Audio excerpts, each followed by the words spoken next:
They told the limping nurse to stay back until 4. Marine helicopters dropped out of the California sky looking for someone called Guardian 6. If you have ever been dismissed because of what people saw before they understood who you were, this story is going to hit hard. It starts in a civilian trauma center just outside Camp Pendleton on a late afternoon when the ER is already drowning in blood sirens and bad calls. Monitors scream. Stretchers slam through swinging doors. A quiet nurse with a damaged leg is pushed toward the paperwork, while louder people take the front line. Then the floor begins to shake. What happened next was not just a rescue. It was a revelation about judgment, silence, and the kind of strength that does not need permission. Stay with me to the end then, like this video, and tell me where you're watching from. To understand why that name froze the whole room, you have to see Claire Maddox the way Harbor Ridge first saw her. She arrived in Oceanside in early spring when the marine layer still hung low over the coast and the mornings smelled like salt diesel and wet concrete. Harbor Ridge Regional Trauma Center sat a few miles inland from Camp Pendleton, close enough that uniforms were part of the scenery and helicopter traffic was as ordinary as gulls over the freeway. The hospital was one of those places that never looked dramatic from the outside. Beige walls. Sun-bleached signage. A flag snapping above the entrance.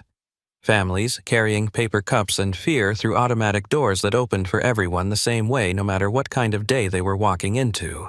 Inside, though, it was a machine built on urgency. Not grace. Not patience.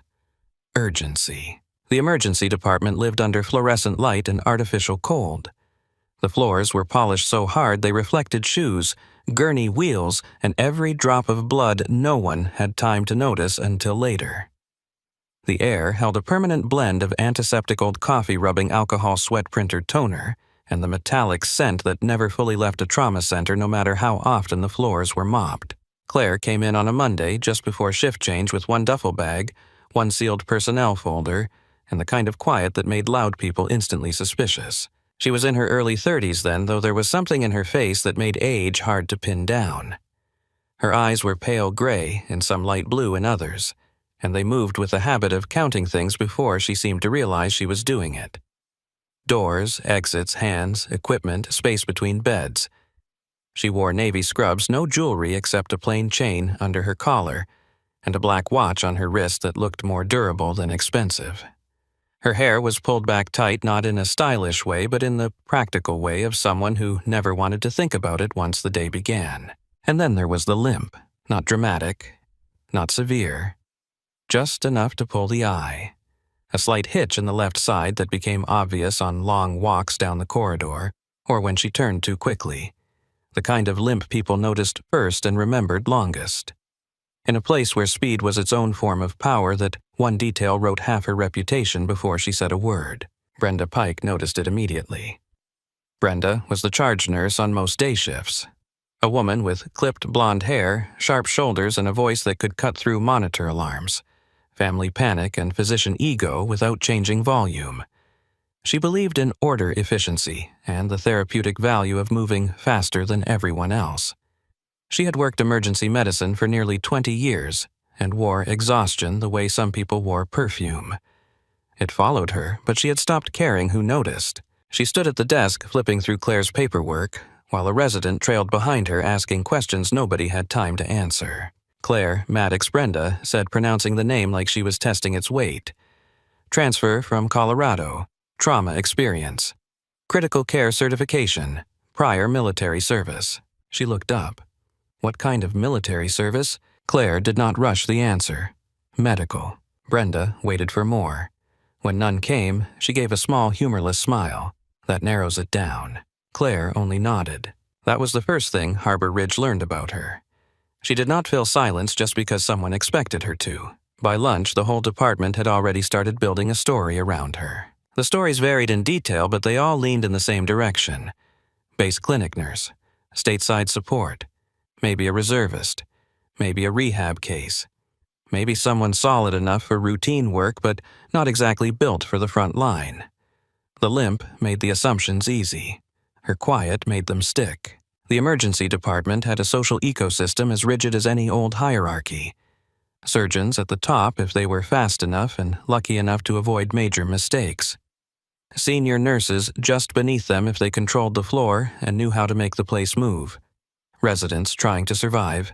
New nurses trying not to get eaten alive. Medics. Respiratory therapists, techs, clerks, transporters all circling the same heat source and all judged within days by the same crude measures. Who spoke first?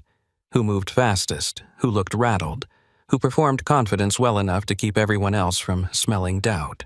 Claire performed nothing. She listened during orientation, signed the forms, memorized the access codes, and learned the supply rooms on her own before anyone thought to walk her through them. On her second day, a pediatric airway cart had gone missing from the usual corner after housekeeping moved equipment during a floor wax. Before the rest of the staff finished arguing about who had seen it last, Claire had already found it 2 halls over, restocked 2 empty drawers, and wheeled it back without comment. Efficient, Brenda said. It was the sort of compliment that meant nothing and everything in that room. Dr. Ethan Voss noticed Claire for the first time during a trauma activation on her 4th shift. Voss was the kind of physician families trusted immediately and coworkers tolerated carefully. He was handsome in a hard, expensive way. Broad shoulders, dark hair always neat, surgical posture even when he was tired. He moved with the clean impatience of a man who had been praised for being right so often that correction now felt like insult. He was brilliant. No one argued that. He could crack a chest call, a bleed make 3 decisions in 20 seconds and save lives people had already given up on. But he loved control the way other men loved oxygen. He had built his identity around being the center of a storm and coming out spotless. That morning, an elderly man came in after a fall with altered mental status and a slowly failing airway. The room tightened fast. Respiratory therapy was delayed. The resident assigned to the bay had never done a difficult intubation outside simulation. Claire stepped in quietly, moved 1 tray 2 inches to the left, placed a suction line within reach, and adjusted the bed angle before Voss even asked. He glanced at the setup and then at her. "You worked trauma before," he said. "Yes." "Where?" Claire met his eyes, then looked back at the patient. "Different places." Voss gave a short laugh through his nose, not amused, measuring. That answer usually means one of 2 things. You either did something impressive and want people to ask twice, or you did nothing special and hope they won't. Claire handed him the stylet. "He's losing the airway." And that was all she said. The old man lived. Afterward, one of the younger nurses asked Claire why she had let the comment slide. She shrugged. He was busy. That answer annoyed people almost as much as her silence. Weeks passed, then months. Claire became part of the floor without ever becoming fully visible inside it. She was the nurse families remembered because she explained procedures without talking down to them. She was the one who could settle a delirious patient with tone instead of force. She could get a vein in a dehydrated body that everyone else had turned into bruises.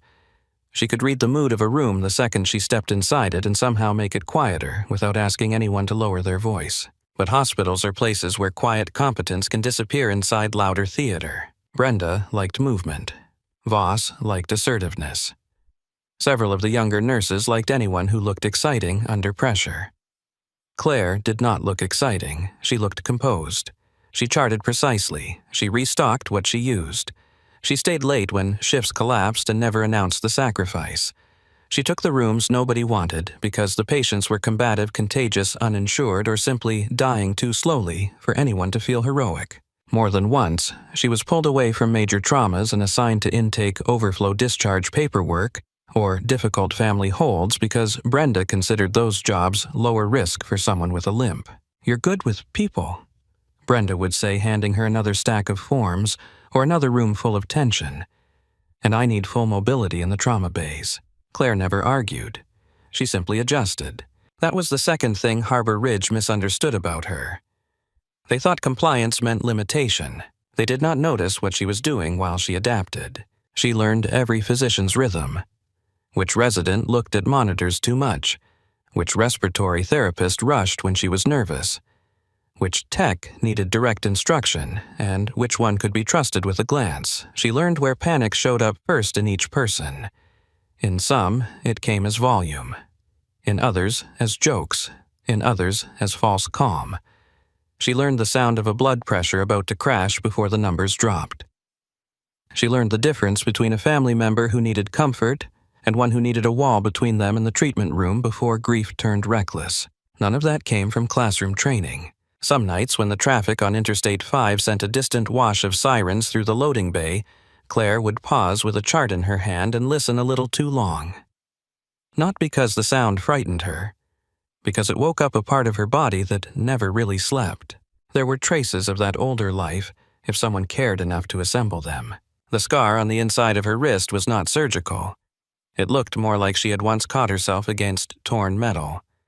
The heavy watch on her arm was battered at the edges and waterproof to a depth no civilian hospital required. She kept trauma shears in exactly the same spot on her scrub top every shift, even on days when she barely needed them. She did not flinch at shouting. She did not startle when a patient swung. During a power flicker in June, when the monitors blanked for less than 2 seconds, Claire was already moving toward the backup airway cart before the room fully understood what had happened. Once during a brief lull near dawn, one of the residents found her staring out the ambulance bay doors at a helicopter tracing the coast far off in the gray. "You ever miss being in uniform?" he asked. Claire took a sip of stale coffee and watched the aircraft until it disappeared into cloud. "I miss knowing exactly what people were trained for," she said. He laughed, thinking she was being dry. She was not. At Harbor Ridge, titles did not always match ability. Confidence often outran judgment. People hid weakness behind volume because the place rewarded surface certainty more than slow precision. The ones who knew less often spoke more. The ones who knew more learned to save breath. Claire had learned that lesson in harsher rooms than this one. She rented a small apartment east of the freeway above a locksmith shop and a laundromat that never seemed to close. The apartment had white walls, a narrow galley kitchen, one wooden table, and almost nothing personal on display. No framed photographs, no medals, no military shadow box. The closet held civilian clothes arranged with military neatness, and one locked case she never opened if anyone else was present. Her refrigerator stayed half full. Her sink was always empty. At night, she slept lightly and woke before alarms. Sometimes, the limp bothered her more in the mornings, especially when the weather turned damp off the Pacific. On those days, she sat at the edge of the bed for a minute before standing, one hand braced on the mattress, breathing through pain that traveled from hip to knee like a wire being pulled under the skin. She never mentioned it at work. She never asked for accommodation. Pain to Claire was weather. You respected it, adjusted for it, moved anyway. A few of the nurses tried in their own way to bring her in. Tina Alvarez invited her out for drinks after a Friday shift. Claire thanked her and declined because she had an early morning. Ryan Keene, a paramedic who flirted with anything that answered back, asked if the limp came from a sports injury or something cooler. Claire told him it came from getting older before turning away to hang antibiotics. Even Brenda softened once late on a Sunday after a teenager with a gunshot wound died in Bay 2, and everyone on the floor carried the silence of it like extra weight. Brenda found Claire in the supply room refolding linen no one had asked her to touch. "You always this calm?" she asked. Claire kept folding. "No." Brenda leaned against the doorframe. "Could have fooled me." Claire placed a stack on the shelf with exact corners. Calm and quiet aren't the same thing. Brenda studied her for a second as if there was more there than let it go. The floor called her back before curiosity could turn into care. That was Harbor Ridge all over. People sensed depth in Claire but rarely stayed long enough to measure it. The only person who came close was Dr. Samuel Lerner, the oldest attending on staff who had done trauma surgery in Chicago before his hands developed a tremor too fine for the OR and too stubborn for retirement.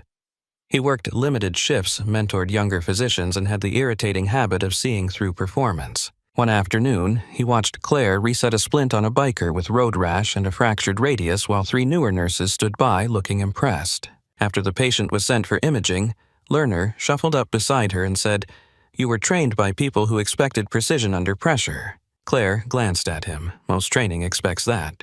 Lerner smiled. "No, most training says it expects that." "Different thing." She said nothing. He nodded once, as if silence itself had confirmed his suspicion. "You ever want the department to stop underestimating you, there are easier ways." Claire cleaned her hands at the sink. "That isn't my goal, I know," he said. "That's why they keep doing it." He left before she could answer. Even then, she did not try to change her standing in the department. She arrived, she worked, she disappeared back into her apartment and returned the next day ready again. Not eager. Ready. Readiness was different. The summer deepened. Camp Pendleton traffic thickened the roads. The sun hardened everything it touched. Harbor Ridge grew busier in the way coastal hospitals did once tourists mixed with military families and highway accidents climbed with the heat. Every week seemed to bring more trauma, more impatient administrators, more staff friction, more corners cut in the name of efficiency. And still Claire stayed mostly in the margins of everyone else's story. On the surface it looked like a strange choice. A nurse with excellent instincts and a near unnatural sense for triage should have pushed for more authority.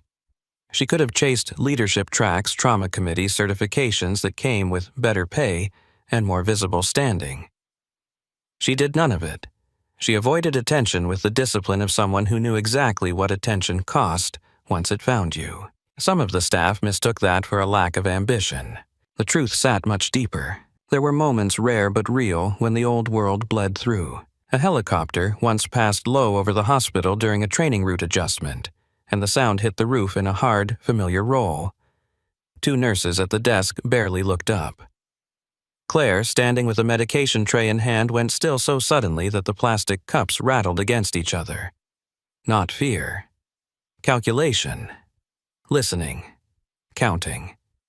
Her face lost color for half a second, then locked back down before anyone else noticed. Another time, a Marine came in from base after vehicle rollover during field exercise.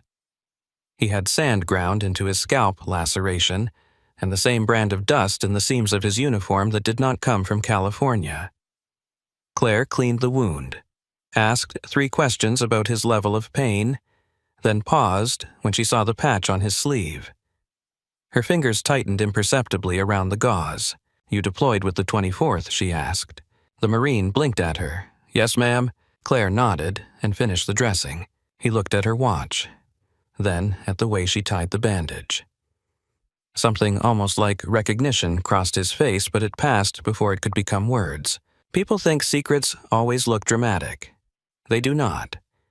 Most of the time they look like routine. A person who never talks about certain years. A locked drawer, a scar with no story attached. A name from another life that never gets spoken in the new one. Claire's secret survived because Harbor Ridge did not know how to listen for silence. By the 2nd week of August, the department had settled into its opinion of her. Dependable. Skilled enough. A little mysterious. Probably overqualified for paperwork.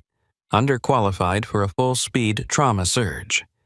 Useful, but not central. Dr. Voss said it most plainly one morning during a staffing review when the board was already turning red from overnight holds. Brenda handed him the assignment grid. "We're short 2 nurses this afternoon. Tina called out sick and Mercer's kid broke his arm." Voss scanned the list. "Put Maddox on lower acuity until the evening wave." Brenda raised an eyebrow.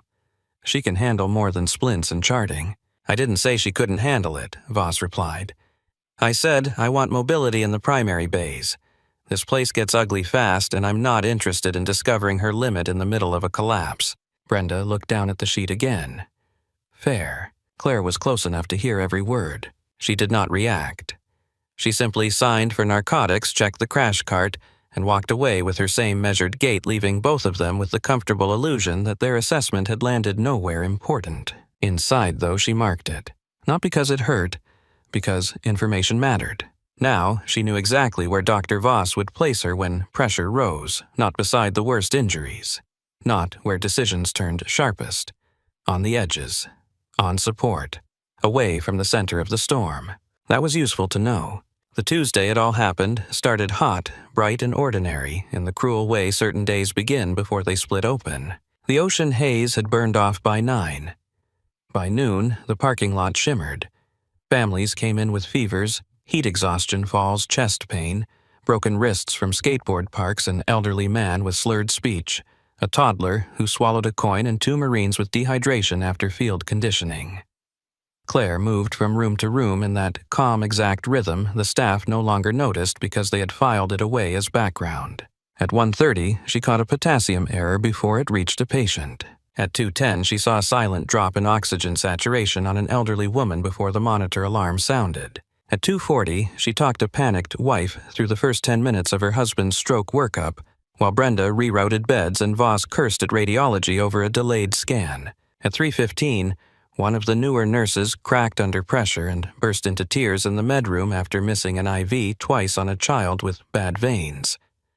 Claire found her there, handed her tissues, walked her back to the room, and got the line on the first try without turning the moment into humiliation. The child's mother looked at Claire like she had just seen magic.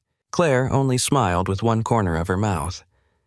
"Kids hate being impressed," she said softly. "We should let him keep some dignity." That was the thing about her. She could step into someone's worst 10 minutes and lower the temperature without ever making it about herself. By 4 o'clock, the waiting room was jammed and tempers were fraying. A multi-car pileup on Interstate 5 had started pushing wave after wave of casualties toward Harbor Ridge. The trauma board filled. Ambulance radios kept chattering. Security was called twice in 15 minutes. The smell of hot brakes and sun-baked asphalt drifted in every time the bay doors opened. Claire stood at the edge of the nurse's station entering orders when she heard the first incoming patch from EMS. Multiple vehicles. Entrapment. Blunt trauma. Possible internal injuries. One critical, several moderate. More units en route. She lifted her eyes to the board. Around her, the room began to tighten into that familiar shape every true emergency department takes just before capacity tips into overload. Brenda's voice sharpened. Residents started moving faster than they were thinking. Voss threw on a lead apron for imaging support and demanded more space in Bay 3. Texts ran. Phones rang. Wheels squealed. Someone dropped a metal tray, and the crash of it scattered across the floor like warning fire. Claire set down the chart she was holding and looked once across the department. Every bed that mattered was about to matter more. By the time the first victims from the freeway arrived, Harbor Ridge was already straining at the seams. The first ambulance backed into the bay, with sirens still pulsing weakly, as if even the vehicle itself had run out of breath. Then came another, then another. The radio traffic turned into a wall of clipped voices, engine noise, cross streets, blood pressure readings, trapped occupants, probable internal bleed, decreased breath sounds, altered mental status. One child, no seatbelt. 2 more units, 6 minutes out. The department changed shape. It always did under real pressure. The ordinary noise of emergency medicine gave way to something denser, meaner, more directional. Every voice sharpened, every footstep meant something. Hallways that had felt merely crowded now looked tactical. Transport gurneys lined the walls like temporary barricades. Relatives were moved behind doors or into corners with apologies no one had time to make sound kind. Brenda stood at the center station with a dry erase marker in one hand and a cordless phone trapped against her shoulder, reassigning bays, arguing with bed control and barking room numbers to anyone who made eye contact. Her tone had moved past irritation into battle rhythm. Bay 2 gets the chest trauma. Bay 4 for neurochecks. No, not there. That room has no suction. Kim, stop hovering and move. Someone clear the hallway before I do it myself. Voss crossed from imaging to trauma intake with the restless energy of a man who could feel the department slipping toward a threshold he intended to drag back by force. He scrubbed in while walking gloves snapping onto his wrists, jaw set hard enough to show in profile. Who's first in from the pileup? A driver from the second impact, Brenda answered. 40s. Steering column intrusion. Hypotensive in the field. Put him in 3. He's already rolling. Voss nodded once and looked around the room, taking inventory not of patients but of personnel. Who was useful? Who was likely to break? Who could be trusted not to get in his way? His eyes landed on Claire. She was at the supply cart beside Bay 3, not waiting to be told what the room needed. She had already pulled a pressure infuser central line kit, chest tube tray, suction canister, rapid infuser tubing, and a portable ultrasound from the wall mount. Each item sat exactly where a practiced hand would want it without having to turn or search. For a second, Voss only stared. Then he said, "Who told you to prep for thoracic involvement?" Claire checked the chest tube seal and set it down. Mechanism. You have imaging. Number. Then you have instinct. She met his gaze. And traffic speed steering column intrusion field hypotension and absent details that usually mean the medic had no time to list everything. The corner of his mouth tightened. Not disagreement. Annoyance that the reasoning was sound. The gurney burst through the doors before he could say more. The driver was conscious enough to try to speak and too injured to make the words clear. Blood sheeted across his left side where someone had cut away a shirt in the field. His breathing came in shallow catches. One leg was rotated wrong. A medic hanging onto the rail spoke fast as the team transferred him over. 46-year-old male restrained driver found pinned approximately 14 minutes. Prolonged extrication pressure dropped from 90. Systolic to 68 in transport, diminished left breath sounds abdominal guarding tachy. At 136.2 large bore IVs placed 1 liter running, no response. Claire was already at the bed on the far side. Hands under the transfer sheet locking the patient into the center of the mattress, with smooth, controlled force that wasted no motion. Voss took the airway position. Resident Kim moved toward the abdomen. Another nurse fumbled for leads. Claire passed the ultrasound probe into the correct gloved hand before Voss asked for it. The image came up ugly. Fluid where there should not be fluid. Dark shadows. A chest that was telling on itself. Voss inhaled once through his nose. He's bleeding into the belly, maybe chest too. Claire said nothing. She had known that before the probe touched skin. But being right did not interest her nearly as much as getting ahead of the next need. She opened the chest tube tray, loosened packaging, placed clamps where Voss's right hand could find them, then pivoted for blood. The patient started to decompensate. The monitor screamed. Blood pressure bottoming. Pulse racing, then faltering. Kim's gloves slipped on a line. Someone at the foot of the bed asked 3 questions in a row and received no answer because none could spare the breath. In moments like that, rooms often split into 2 species of people. The ones who moved faster and the ones who moved cleaner. Claire moved cleaner. Tube feed is kinked, she said to no one and everyone at once. A tech corrected it. His left shoulder is pinned under the sheet. Another correction. Pressure bag, not gravity. A nurse squeezed the infuser and the blood finally surged. Voss worked hard and well. He always did under direct threat. But halfway through the stabilization, his temper spiked not at the injury, but at the human friction around it. Too many bodies in here, he snapped. If you don't have a task, get out. Claire had just stepped toward the bedside with the chest tube ready. He pointed at the door without looking at her. Not you. Out. I need people who can pivot fast. The words landed in the room with all the softness of thrown steel. Kim glanced sideways. The tech at the monitor stiffened. No one said a word. Claire held the tray for 1 beat longer, then set it down on the instrument stand. I'm prepped for thoracic decompression, she said quietly. I heard you, Voss replied. And I need mobility in this bay, not hesitation. Go manage intake. A flush rose in Kim's face that did not belong to him. Brenda, hearing the exchange from the desk, did not intervene. If anything, she reinforced it. Maddox. I need eyes on secondary beds anyway. Front station now. Claire turned away. She did not let the room see the exact moment the humiliation landed, because years ago she had learned what visible injury invited in people who needed to feel taller than someone. She carried the rejection the same way she carried pain in her leg. Correct for it. Keep moving, spend no extra energy on resentment. At the station, she slid into the workflow as if she had never expected anything else. She took ambulance patches, updated the board, routed incoming family members away from restricted bays, called for extra portable monitors, cleared a cluttered counter with 1 sweep of her forearm, and reset it into order before the next wave hit. But her attention never left the floor. That was the mistake people made when they pushed Claire to the edges. They assumed the edge meant absence. From the station, she could see half the department reflected in monitor glass and polished surfaces. She could hear respirations between alarm tones. She could tell from the cadence of footsteps whether a resident was moving toward a room with confidence or trying to outrun panic. She watched a novice nurse nearly hang the wrong concentration of norepinephrine and stopped it with 4 words. That bag stays in pharmacy. The nurse froze, checked the label, went white. Claire was already back to the incoming board before gratitude could become a scene. She saw Kim in Bay 3 staring too long at a blood pressure reading instead of the patient's chest excursion. Look at him, not the screen, she called. He snapped his eyes up and caught the deterioration 1 second before it became obvious. She saw a respiratory therapist wheel the ventilator toward Bay 2 with the settings still configured for the pediatric room.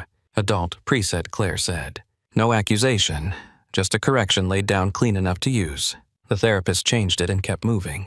Patients kept coming. A college freshman with a shattered wrist and glass embedded in her scalp. A rideshare driver with a clavicle snapped clean under the seatbelt. A teenage passenger with blood in one ear and confusion deepening by the minute. 2 older women from the same vehicle, one walking, one not. An off-duty mechanic who had stopped to help and then been clipped by a secondary collision.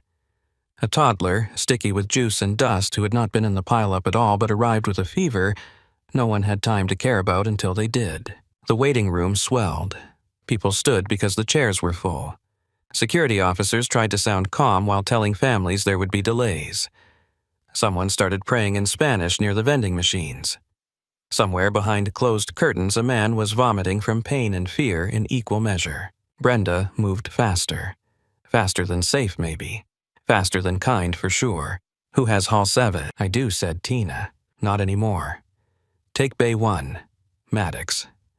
I need those secondaries reassigned and the discharge board cleaned up before I lose every room in this department. Claire was already doing both. A paramedic, she knew by face but not name, leaned over the counter to drop off paperwork and shook his head at the crowd. Looks like the freeway exploded. Almost, Claire said. He glanced toward her leg as she turned and caught himself too late. You holding up? Claire kept writing. I am. People always asked that question as if what they really meant was, can you keep up? She had learned to answer the words they used, not the ones they hid behind them. At 4:33, a woman in her 60s came in from the pileup with chest bruising, shortness of breath, and the stubborn insistence that she was fine.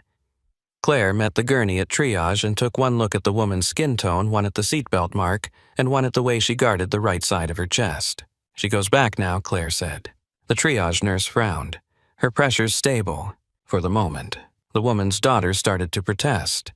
Claire put a hand on the rail and leaned in close enough for the patient to hear calm without feeling condescended to. I know you want to be brave, she said.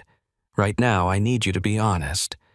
Every breath hurts more than you're admitting, and I can see it from here. The older woman's jaw trembled, a little. Claire nodded. That's enough. They moved her. 10 minutes later, the scan showed a worsening chest injury that would have waited too long if Claire had let stable numbers talk everyone into complacency. No one announced that she had been right. Harbor Ridge was not built for elegant acknowledgments. It was built to survive the shift and revise memory later in favor of whoever had held the most visible authority. Still, certain people were beginning to notice patterns. Tina Alvarez noticed. Kim noticed. Even Brenda, though she would rather have swallowed glass than say it aloud, noticed that Claire's assessments kept beating the clock by several minutes. Voss noticed too. That bothered him. Not because he was threatened by competence itself.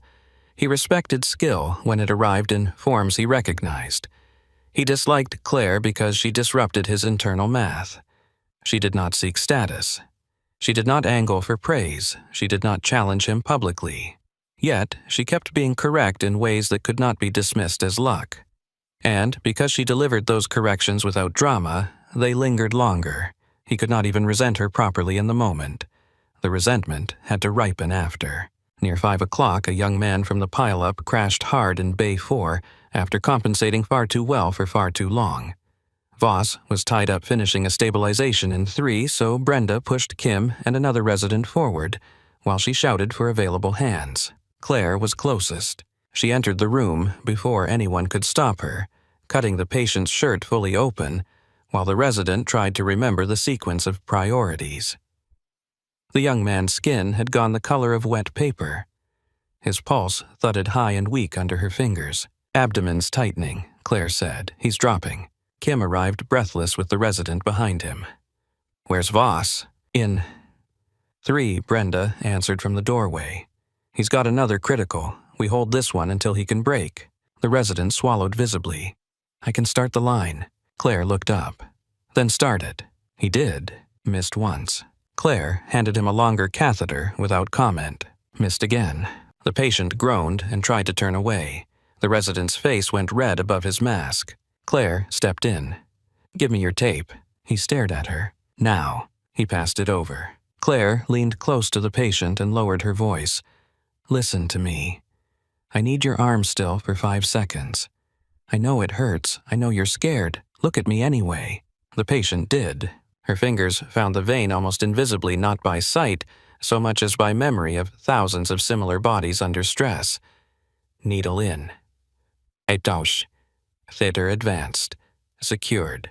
"Pressure bag," she said. Kim was already squeezing. Brenda stood at the threshold watching everything with a face that had gone unreadable. When Voss finally entered, Claire had the room half-stabilized, blood-drawn, ultrasound ready, and a probable splenic injury already forming in her mind. He took one survey of the bed and then looked straight at her. "Who put Maddox in here?" No one answered. His gaze moved to Brenda. Brenda said we were out of hands. Voss checked the abdomen and swore under his breath. "Fine. But she rotates out when I say." Claire did not react. The patient came first. Always. Yet, somewhere under the discipline of that truth, another line was being carved deeper.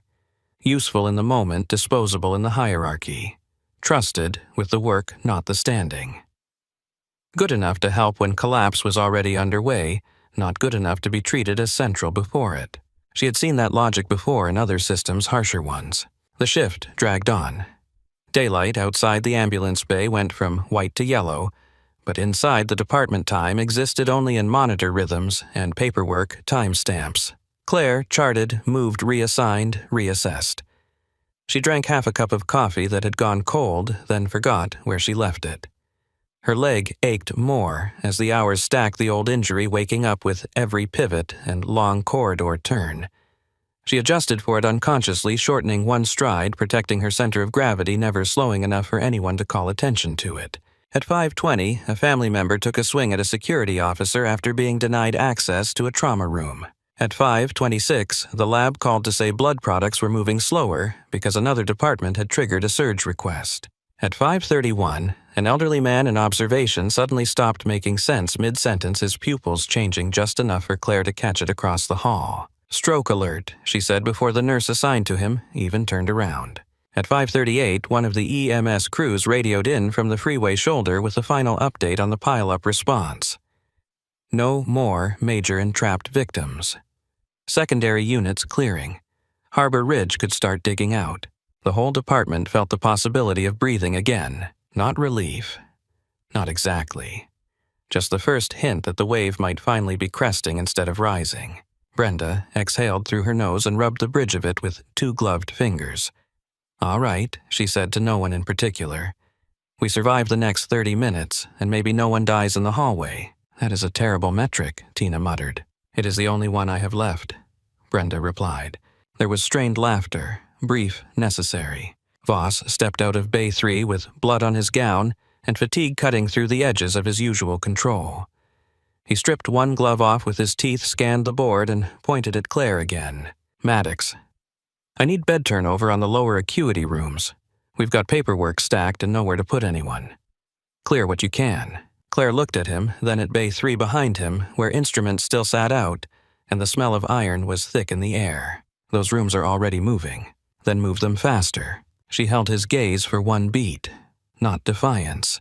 Calculation. A decision to spend energy where it mattered. Then she nodded and turned back to the station. The clock above the board read 5:41 p.m. That was when the floor changed under her shoes. At first, it was so subtle that she thought one of the loaded gurneys had rolled too hard against the wall. A low vibration. Felt more than heard. A murmur traveling up through tile and tendon into bone. The instrument trays in Bay 3 gave a faint metallic chatter. Tina looked up. "Did you feel that?" "Probably construction," Kim said, not looking away from his chart. Claire did. Her hand stopped over the keyboard. Not because the vibration frightened her. Because her body recognized it before thought did. Different machines produced different signatures. Ambulances hummed. Generators shuddered. Hospital HVAC systems carried a broad mechanical throb. This was none of those. This had rhythm. A resident at the far end of the desk frowned as the windows quivered lightly in their frames. Earthquake. No, Claire said before she could decide whether to speak. The word came out flat and immediate. Brenda heard the tone and turned. Then what? Claire was already listening harder. A second pulse hit the building deeper, now strong enough to make a paper cup on the counter tremble, and send a dust line drifting down the lower corner of the exterior glass. Rotor wash. Not one aircraft. Several. Far enough to build. Close enough to matter. Outside, a security card alarm started blipping wildly and then cut off. Conversations in the waiting room thinned as people angled toward the windows. One child near the entrance clapped both hands over his ears. The sound thickened by degrees until it no longer resembled background noise at all. It rolled over the hospital in layered waves, compressing the air, pushing at doors, making ceiling fixtures tremble. Harbor Ridge sat close enough to Camp Pendleton that helicopters were nothing unusual, but ordinary flights did not descend like this. Ordinary flights did not make the building feel as though weather itself had taken on intent. Voss came out of Bay 3 again, irritated more than concerned. What now? A tech jogged from the corridor that led toward the ambulance bay. There are aircraft coming in low. How many? The tech shook his head. More than one. The first full blast of rotor noise hit the hospital like a hard palm against the side of a drum. People in the waiting room cried out. A stack of admission forms slid off the counter. The glass in the outer doors vibrated so violently that for 1 second everyone nearby thought it might crack. Brenda swore. They can't be landing here. We have one helipad. Another tech came running from radiology, face pale. Parking lots whipping into a dust storm. Security says military birds are dropping on the auxiliary side, too. The room erupted into overlapping voices. Who authorized that? Block incoming ambulances. Get patients away from the west windows. Call administration. Call the base. Voss strode toward the entrance with fury, returning where exhaustion had been.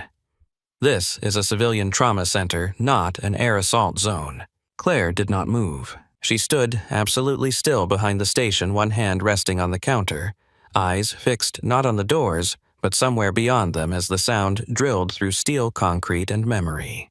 There were frequencies the body never forgot once learned under fire. The hammer of heavy rotors on hot air.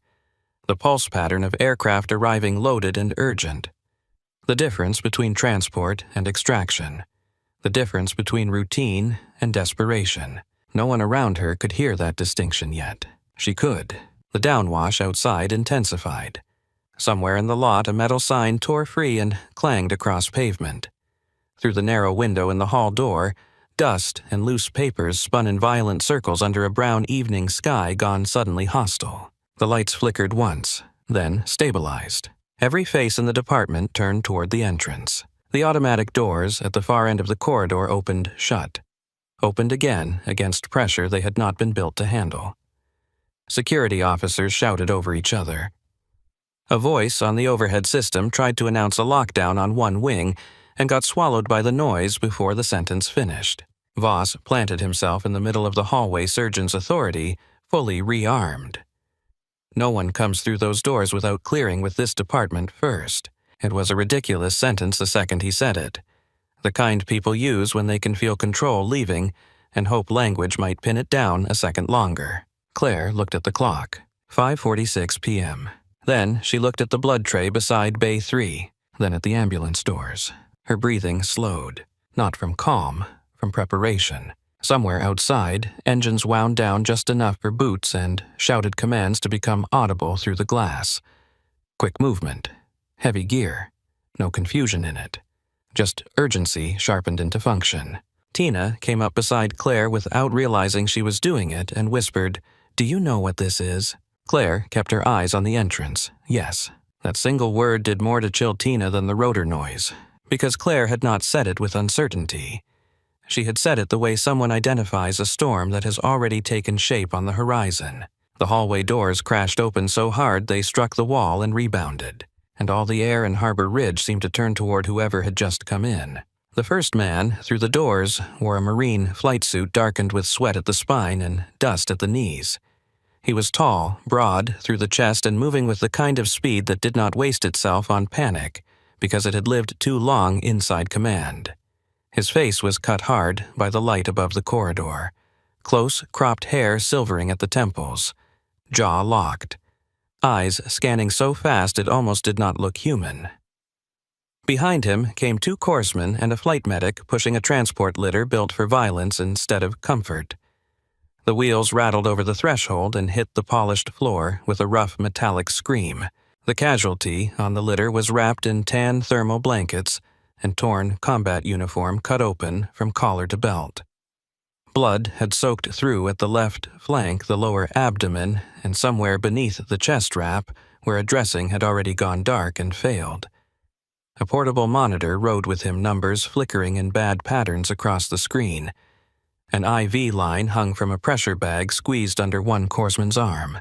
Another gloved hand held direct pressure low at the pelvis and hip, while fresh blood threaded between the fingers anyway. The Marine officer did not look at the triage board. He did not look at Brenda. He did not look at Voss, even though Voss was standing square in the center of the corridor in Trauma Green's and surgeon's authority. He looked past all of them and roared over the dying thunder outside. "Where is Guardian 6? The question hit the room harder than the rotors had. Brenda blinked once, as if the title had arrived in a language she should have known and did not. Tina froze with a medication tray in both hands. Kim stared at the officer and then at the litter and then at Voss, waiting for someone with rank or confidence to explain the rules of what had just entered their department.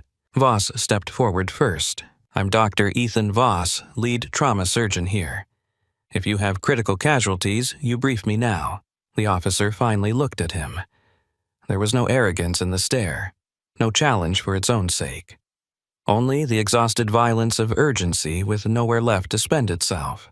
"Are you Guardian 6? Number. Then move." The words landed clean, flat, and final. A few heads actually turned toward Voss to see how he would absorb being cut aside in his own house. His face went still in the dangerous way pride sometimes did before it tried to reassert itself. "This is a civilian trauma center," Voss said. "You do not come crashing through my doors and dictate procedure. I need your casualty report, and I need to know who cleared this diversion." The officer took one step closer until they were almost chest to chest.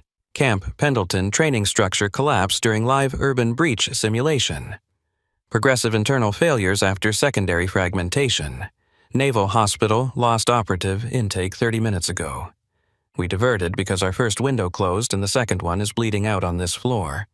He pointed at the litter without looking away from Voss. "I did not bring my men here to die inside your policy. I need Guardian 6 now." No one answered. The only sounds were the monitor on the litter, the muffled rotor wash outside, and the thin mechanical cry of one of Harbor Ridge's own alarms going unanswered in a room down the hall. Brenda found her voice first. "Colonel, we do not have any staff member by that name." The officer's eyes cut to her. "Check again." "We are checking. There is no physician here under that name." His patience snapped without becoming sloppy. "I did not ask for a physician." That changed the room. Not because it clarified anything, but because it made everyone understand that whatever he wanted, it was not inside the hierarchy Harbor Ridge trusted. He turned slightly and barked toward the corridor without taking his focus off the department. More uniforms were coming through now. Marines, one in desert boots carrying a hard case. Another with blood on his sleeve and dust in the creases of his neck. The smell of jet fuel and hot metal rolled in with them, undercut by the sharper smell of blood that had sat too long inside transport. "Second bird unloads on the auxiliary intake," the officer shouted. "Red tags only through this corridor. Hold yellows outside until we get lane discipline." He turned back to the room. "My primary casualty is crashing. I need the coordinator who ran casualty extraction in Kandahar in 21. Joint Registry said she was transferred to this grid under civilian assignment. If she is in this building, and you bury her in paperwork, while my people bleed out, that is on you." The name Kandahar moved through the staff in fragments. Not full understanding, just the weight of somewhere that belonged to other people's headlines and old wars no one in Harbor Ridge had touched directly. Kim looked at Tina. Tina looked at Brenda. Brenda looked briefly at Claire's corner of the station without knowing why her eyes had gone there. Claire was already moving. Not quickly. Not dramatically. She simply set down the chart in her hand, stepped out from behind the desk, and walked toward the litter. Her limp was still there. more visible now because every eye in the room had found her at once. But with the room stripped of its usual noise, the sound of her footfall changed. It no longer read as weakness. It read as rhythm, deliberate, grounded. A body that had made peace with damage and learned to use what remained without waste. The officer saw her before anyone else understood why she mattered. He did not react to her face first. He looked at her wrist, at the black watch, then at the way she approached the litter, not the people around it, not the shouting, not the challenge. Straight to the casualty eyes already reading angles, blood spread, chest rise, skin color, how the corpsman's hand was placed. What that placement revealed about the wound below it. Something in the officer's expression loosened. Not relief exactly. More like a door inside him opening just enough to let air back in. "Ma'am," he said. That one word rearranged the room more than his shouting had. Claire put 2 fingers to the casualty's neck and found a pulse buried under adrenaline and blood loss. Her other hand pressed lightly to the upper sternum, then to the dressing at the left chest, then lower toward the pelvis where blood had soaked hottest. She glanced at the monitor. Heart rate violent. Pressure collapsing. Saturation unstable. Respirations wrong. How long in flight, she asked. The officer answered without hesitation. 18 minutes from extraction point. Rough route. Severe vibration through final approach. Any loss of pulse, transient in the bird. Regained with blood and compressions. Needle decompression attempted. The nearest corpsman shook his head. Negative. Primary concern was abdominal source and pelvic instability. Claire looked at him only long enough to register skill under fatigue. He was not incompetent. He was simply running out of time in a body already overloaded by transport. She peeled back one corner of the chest dressing. Watched the patient breathe once. Noticed the lag on the left side. The neck veins, the way the trachea held itself. Tiny things that turned into life or death, only if someone in the room knew what they meant. The colonel was still breathing harder than he wanted anyone to see.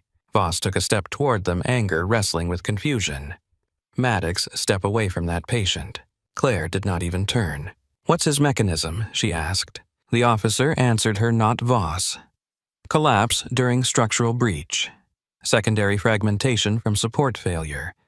Pinned at hip and lower torso. Possible shrapnel migration. Field medics stabilized airway could not control abdominal loss. Claire's hand moved once across the blanket, tracing what she could not yet see. He is not only losing blood.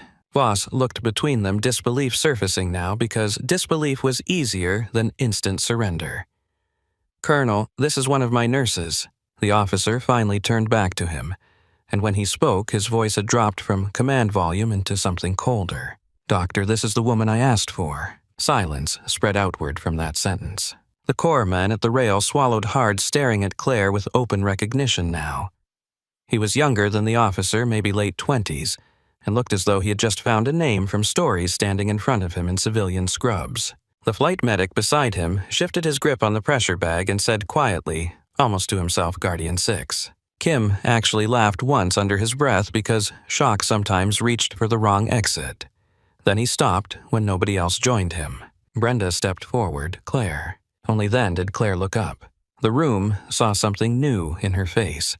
Not a transformation, because that suggested she had become someone else. This was more unnerving than that. It was the sudden visibility of a shape that had been there the whole time and somehow gone unread. Her posture had changed by a few degrees. Shoulders squared, chin level. Eyes sharpened to an intensity Harbor Ridge had never had reason to provoke. The quiet was still there, but now it carried command instead of retreat. "I need a trauma bay," she said. Voss stared at her. "You are not taking lead on this." The officer stepped between them with the unforced menace of a man who had done this before in places without laws on the walls. "If she says she needs a trauma bay, you give her one. You do not tell me who runs my department." "No," the colonel said. "The men bleeding outside are doing that." That line cut deeper because it was true. Another pair of doors banged open behind the first team as more Marines came in with the second litter. This casualty was semi-conscious and trying weakly to sit up against the hands restraining him. Blood was dried black in his hairline. One trouser leg had been cut away. The smell of dirt and aviation fuel rolled around him like a second skin. A corpsman shouted vitals from the hallway. Another voice called for more blood, more room, more speed. Harbor Ridge had been overloaded 2 minutes earlier. Now it was being invaded by a different kind of emergency altogether. Claire looked from the first casualty to the second, then past them towards the corridor where the third team had become visible through the glass. Her eyes tracked the sequence in an instant. Count, severity. Walking wounded, not yet visible. Probable delayed casualties outside. Amount of support staff currently committed. Number of bays that could be converted quickly. Available hands, available ego. Which of those would be the harder resource to manage? How many total, she asked. 12 red tags, the colonel answered. 8 yellow outside with field medics. 1 delayed airway concern. 2 unstable pelvic. At least 1 blast lung. Maybe more. 1 possible crush syndrome. Primary here is Master Sergeant Daniel Rourke. Claire looked down at the first casualty again. Rourke has tension physiology on top of abdominal loss. The corpsman's head snapped toward her. You can tell from this. I can tell from him. She held out a hand without looking away from the litter. Needle. 14 gauge. No one moved for half a second because the request had passed through the wrong channels for Harbor Ridge to process it cleanly. Then Claire turned her head slightly and said very softly, "Now." The softness made it worse in the best way. The sentence did not sound like a plea. It sounded like the most natural assumption in the world that she would be obeyed. Kim bolted first and ran for the supply cart. Voss caught his sleeve. "You stop right there." Kim froze. Claire rose from the litter at the same moment and faced Voss fully for the first time since the Marines came through the door. "Doctor," she said, and the title held no insult, no deference, just placement. His chest is trapping air. If we spend another 90 seconds discussing jurisdiction, he dies before your policy catches up. Voss opened his mouth. She kept speaking. You want his ultrasound, his pressure trend, his abdominal assessment, and his pelvic stability. I will give you all of it. Right now, I need room and access. Brenda was staring at Claire as if replaying every shift of the last 3 months in reverse and finding the shape of the answer hidden there the entire time. "Who are you?" she whispered. The colonel answered because Claire did not. She coordinated casualty evacuation with Joint Special Operations support in Afghanistan, Iraq, and Syria. When channels broke and medics were gone, Guardian 6 built new channels. She is why some of my people made it to surgery long enough to complain afterward. The line hit the department with almost physical force. Tina's mouth parted. Kim looked from Claire to the colonel and back like he was trying to reconcile 2 different species wearing the same face. Brenda's fingers tightened on her marker hard enough to whiten the knuckles. A younger nurse near the med room simply said, "No," under her breath. Not because she doubted the colonel, but because her mind had not yet accepted that the woman she had watched sort discharge papers yesterday was this person too. Voss's disbelief finally cracked into anger. Not pure anger at Claire. Anger at being forced to feel late, at having misread the room, at standing in the presence of a competence he had not authorized, and therefore could not easily place under himself. "Maddox," he said each syllable hard, "you are a registered nurse employed by this hospital." Claire looked him straight in the eye. "Yes, you are not a trauma surgeon. Number. So you do not perform invasive procedures in my ER because a military officer waves his rank around and says you once wore a different uniform." The corpsman with the pressure bag made a noise in his throat like he wanted to speak and knew better. Claire held Voss's stare another heartbeat, then stepped around him and took the needle Kim had finally brought over with a trembling hand. The movement was so smooth, Voss did not react until she was already at Rourke's side again. "Claire," Brenda said, and this time the name came out not as reprimand, but warning, not for the patient, for the room. For the line they all felt being crossed under fluorescent lights and outside authority. Claire slid one hand along the patient's chest, found the landmark by touch, and said to the corpsman, "On my count, release pressure for 1 second." He obeyed without looking at anyone else. Voss moved forward. The colonel blocked him. Claire inserted the needle. A sharp hiss of trapped air escaped and cut through the room louder than shouting. The monitor shifted almost immediately. Not salvation. Not stability, but unmistakable change. Pressure clawed upward by a few precious points. Oxygen response improved enough for everyone close to the bed to feel the room reorient around that one act. No one spoke for a full second. Then the corpsman on the rail let out the kind of breath that sounded too close to prayer. Claire withdrew the needle, secured the site, and said, "We bought him minutes, not enough." She looked up at Voss again. Bay 3. This time it was not a request. Voss stood very still. The whole department watched him. Not because anyone enjoyed the humiliation. Because the room had reached one of those irreversible moments when reality presents itself, and everyone present has to decide whether they are going to stand in front of it or work with it. Brenda moved first. "Clear 3, she shouted. "Move the freeway driver to OR holding." Kim stripped that room down to essentials. Tina, blood warmer now. Respiratory to 3 and 6. If we are doing this, we are doing it clean. The staff scattered. Voss turned slowly to Brenda. "You are taking orders from her now." Brenda looked at him, then at the monitor on Rourke's litter, then at the blood soaking through the dressings, and said the most honest thing anyone in Harbor Ridge had said all day. "I'm taking orders from whoever just got that man another chance to bleed." The second litter rolled deeper into the corridor. A third team appeared behind it. Voices layered on voices. Outside, the remaining helicopters were still beating the sky into submission, while Marines on the auxiliary side set up triage under floodlights and rotor wash. Claire moved with the first litter toward Bay 3. Her limp marked the floor again, but now the room adjusted around it instead of judging it. People stepped aside instinctively, not because she demanded space, because purpose was visible now and everyone could feel it. As they reached the trauma bay, she spoke to the colonel without slowing. "Who is running your yellow tags outside?" "Chief Corpsman and 2 field medics." "Good. Keep them there until I tell you I can absorb more." "Walking wounded, stay off my floor unless airway changes or pressure drops. I want names, injuries, and time since extraction as soon as your people can breathe long enough to hand them over." "Yes, ma'am." The answer came fast, automatic, and public enough for all of Harbor Ridge to hear that the Marine colonel had just stepped into a subordinate rhythm around the quiet nurse they had kept assigning to bed flow. Inside Bay 3, the freeway casualty was hurried out amid apology and confusion.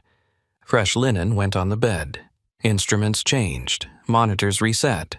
The chest tube tray Claire had prepared earlier was still sitting where she had left it, as if the room itself had been waiting for its first true purpose of the day. She glanced once at the setup, then at Voss, who had followed them in despite everything.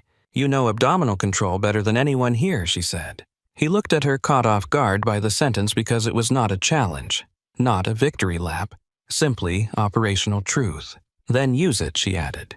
That did more to restore him than any apology would have. He was still angry, still proud. But he was also a good surgeon, and good surgeons recognized when ego had become a luxury the patient could not afford. He snapped fresh gloves on. "Kim ultrasound. Tina blood. Let's move." The room came alive around that decision. The second and third Marine casualties were diverted toward adjacent bays. Brenda started remapping the entire department with military urgency, now bleeding into civilian workflow. Tina grabbed supplies without waiting for formal assignment. Kim planted himself where told and tried to stop shaking. Respiratory rolled in. Another corpsman dumped casualty notes on the counter. Security sealed off the hallway from families and overflow. Claire looked down at Rourke as they transferred him onto Harbor Ridge's bed. For the first time, she saw his face clearly through the grime and blood. Mid-40s, strong frame, sun-damaged skin, short beard cut close, not conscious now but not gone either. Dog tags at the neck, wedding ring still on despite the gloves and bandages around his hands. Somebody's husband. Somebody's father, maybe. Somebody who had already survived enough to earn this rank and did not deserve to lose the argument inside a civilian hallway. The colonel came to the foot of the bed. Closer now, the wear on him showed deeper. Dust caked in the seams of his flight suit. A cut at the jawline dried dark. Eyes red around the edges, not from fear, but from too much heat, too much time, too many decisions stacked without sleep. Master Sergeant Rourke was in the breach lane when the support column failed, he said. He dragged 2 men clear before the deck came down. Claire listened while checking the pupil response, the pressure trend, The pulse at the groin the shape of the abdomen under pooled blood and cloth. Any known anticoagulants. Number. Last leader in flight. 7 minutes ago. She nodded once. He has longer if the room stops wasting motion. Voss heard that and looked around the bay as if seeing his staff under a new light. Too many questions. Too many half-movements. Too many glances toward each other instead of the work. Claire turned toward the doorway where Brenda had just appeared with updated bed maps and a face set in hard concentration.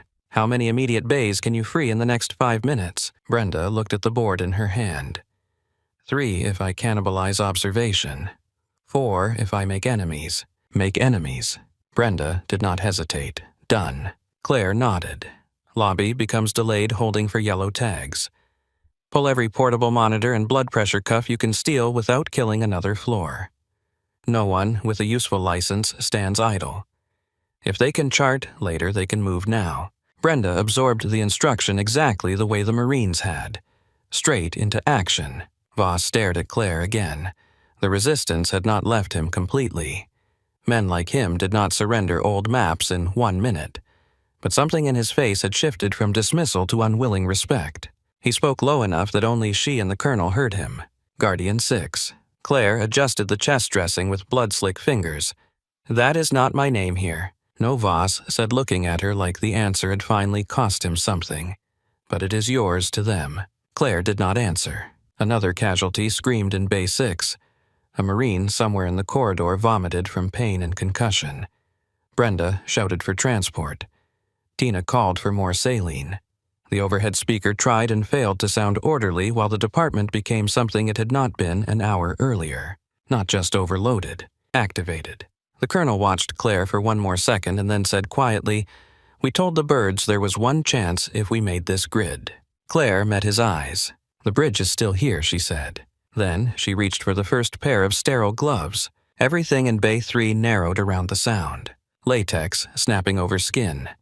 Blood ticking from the end of a loosened dressing onto the floor. The monitor pacing out a life that had not decided whether to stay. The breath of the room itself changing as people stopped waiting for permission and started listening for sequence.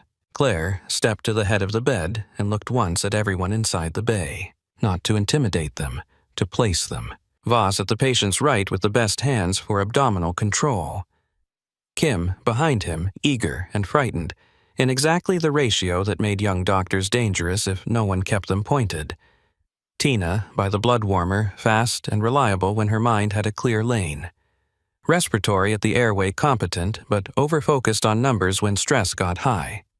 1 Marine corpsman near the foot of the bed, still dusted gray from the collapse site, exhausted past the point of clean thinking but refusing to let go of usefulness. Claire's voice cut through the noise without rising above it. Rourke first. Nobody chases every problem at once. We solve the one that kills him fastest, then the next, then the next. Kim stopped staring at the pressure. Trend it, then leave it. Tina, I want blood moving before anyone in this room asks me if we need it. Respiratory talked to me with chest rise and color, not just the screen. Everybody moved. Not because the words were dramatic, because they were precise. Voss pulled the blanket fully back, and the wound pattern finally declared itself in full. Lower left quadrant soaked and swelling. Pelvis unstable. Bruising along the flank. The chest dressing at the upper left side dark and ugly under Claire's emergency decompression. The body of a man who had taken force from more than one direction and kept moving long enough to break himself deeper. Ultrasound, Voss said. Kim handed it over. The image bloomed black in all the wrong places. Voss exhaled once. He's full. Claire was already there. How far can you get control without opening wide? Not far enough if the pelvis is pouring, too. The corpsman at the foot of the bed spoke for the first time since the transfer. Field binder slipped twice in the bird.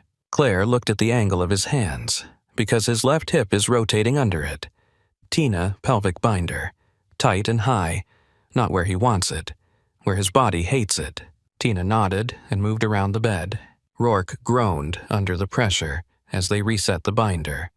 It was a raw, involuntary sound closer to an animal than a man. The kind of sound that told Claire he was still in there under the blood loss and drugs and collapsing chemistry. "Master Sergeant," she said, close to his ear, while Tina locked the binder into place. "If you can hear me, stop trying to fight the bed. We are doing the ugly part first." His eyelids fluttered, no words, just enough awareness to register tone. The blood pressure crawled up, then dipped again. 4 units now, Claire said. More in transit.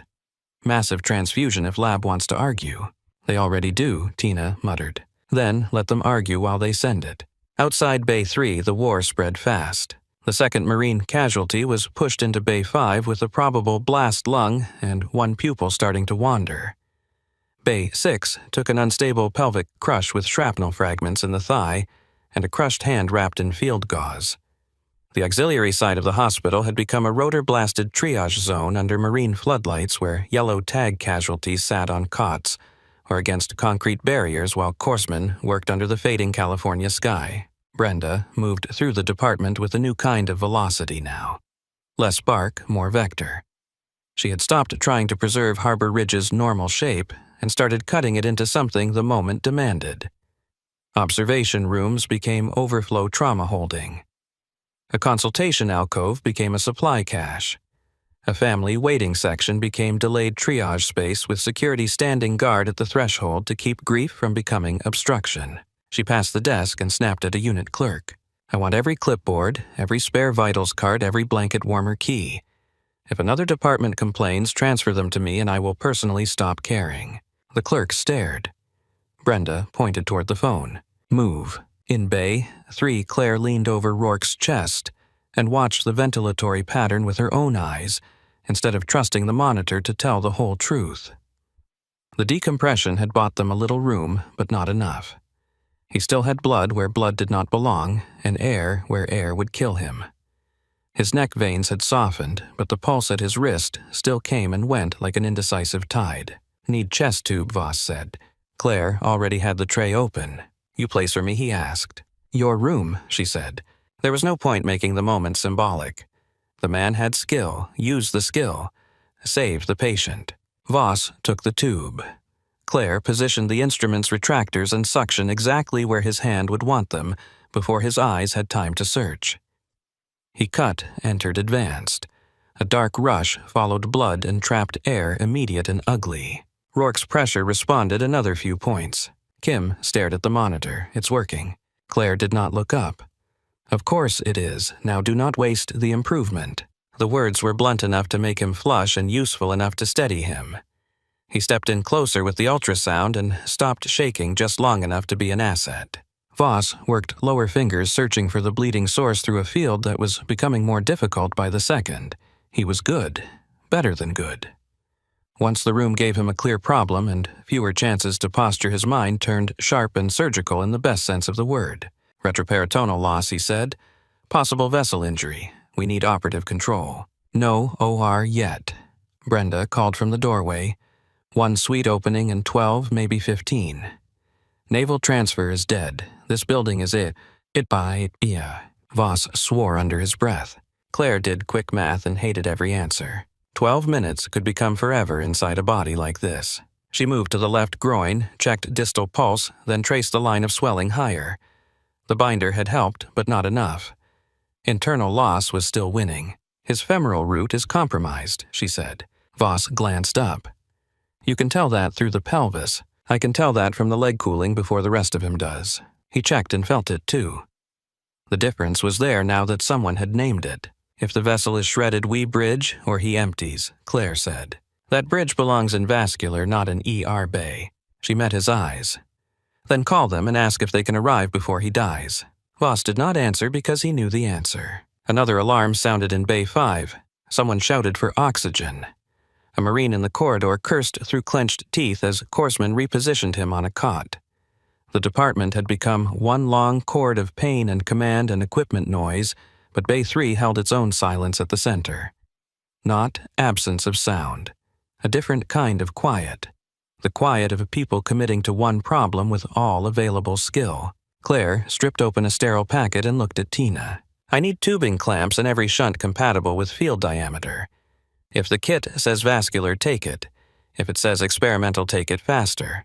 Tina hesitated only because the request was so far outside Harbor Ridge's normal choreography. You are building one here. Claire kept her gaze on Rourke's leg. I am building time. Tina ran. Kim looked between Claire and Voss. You can do that. Voss answered before Claire did voice clipped. Apparently, she can do many things none of us bothered to ask about. The line might have cut if there had been any room left in the moment for injury. Claire ignored it. The patient did not care who had underestimated whom. The patient cared about pressure oxygenation and whether his heart would still have volume to move in the next 5 minutes. The colonel appeared at the doorway with casualty notes in one hand and blood on the cuff of his flight suit. Yellow tags outside are holding. 2 are degrading. 1 with airway burns, 1 possible compartment syndrome. The others are stable enough if the weather stays out of it. Claire took the notes without reading them yet. Any medics freed up. 2. 1 corpsman can run internal relay. Good. Put them under Brenda. Civilian floor her lanes, no freelance heroics. The colonel gave 1 tight nod, yes ma'am. Brenda actually stopped moving for half a second and looked at Claire as though the transfer of trust itself had weight. Then she squared her shoulders and took the medics like they had worked for her for years. Bay 5 erupted. The blast lung casualty started bucking against the bed oxygen, falling one hand clawing blindly for the tube at his face.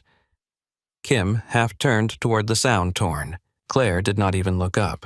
Stay here. If you split your brain, you become useless in both rooms. She turned her head slightly toward the doorway. Respiratory, in 5, get his chest rise in front of the numbers. Tina, call for another sedative draw if pharmacy still believes in mercy. A nurse from observation answered instead. On it. That was how Claire changed the department. Not by taking every task. By removing friction until people stopped moving like separate species and started moving like one system. Tina returned with tubing clamps, sterile connectors, and 3 different shunt options laid across a towel. Claire scanned them in a single glance and chose the least elegant one, because elegance had no value here. She arranged the pieces in order of use and checked their diameter against the available vessel access in her mind. Voss saw what she was assembling and gave her a long look. This is not in any protocol. No, Claire said. Protocol assumes a cleaner day. She moved to the wound field with hands so steady, Tina actually stopped breathing for a second. There were people who looked steady because they were detached. Claire looked steady because she was fully present and had long ago learned that panic burned oxygen the body could not spare. Kim, she said, talk through pressure and pulse every 30 seconds. Not every second. This room does not need hysteria translated into numbers. He swallowed. Pressure 68 over palp. Pulse 132. Good. Continue. Rourke's skin had the waxy cast that meant the body was beginning to pull blood inward and away from everything non-essential. His wedding ring had turned loose at the knuckle. Claire noticed it in the same instant she noticed the dark grit under his nails and the scar at the base of his thumb that spoke of old labor or old training. Human details. They mattered because they kept the room from turning a person into a problem. Master Sergeant, she said again, close to his ear, you stay with me long enough to complain later. That is the contract. His lashes moved. The colonel, listening from the doorway, lowered his head once, as if the sentence had struck somewhere private. Voss extended exposure carefully. Claire stepped in with the shunt materials when the field declared itself. It was not clean. Nothing about it was clean. Blood welled where visibility should have been. Tissue swelling made every angle worse. The vessel damage sat half-hidden and furious, leaking life into spaces no one could compress directly. Clamp here, Claire said. Voss did. Not there. 2 millimeters lower. He adjusted. She fed the first section through improvised, the bridge, secured, flushed, checked flow, corrected, adjusted again. It looked impossible to the people watching because all true expertise looked like cheating to anyone who had never earned it the hard way. But there was no magic in her hands, only repetition stored so deep in the nervous system it now surfaced as instinct. Kim stared. Where did you learn that? Claire did not answer. The colonel did voice flat with memory. Places where there was no one else coming. The line went into the room and stayed there. Flow improved. Not normal, not safe, but enough to alter the math. Kim's next pressure call came out sharper with disbelief. 74. Tina looked at the monitor as if it had suddenly started speaking a language she recognized. Voss checked the leg again and let out the smallest breath. Distal is back. Claire secured the improvised bypass and said, "By the OR another 10 minutes. Maybe 15, Voss said. She glanced at him. Ambition is good. A corner of his mouth almost moved. Outside Bay 3 things were not improving so neatly. The Marine in Bay 6 lost his pulse in the middle of a transfer adjustment when one fragment shifted, and his half-compensated physiology gave up the act. The code bell rang once before someone shut it off because the whole department was already a code by different names. Brenda planted herself at the center line between rooms, rerouting people, blood carts, and attention with a whiteboard in one hand and a pen clenched between her teeth. Compression team in 6. Tina, after you hang that blood, I need another nurse for 5.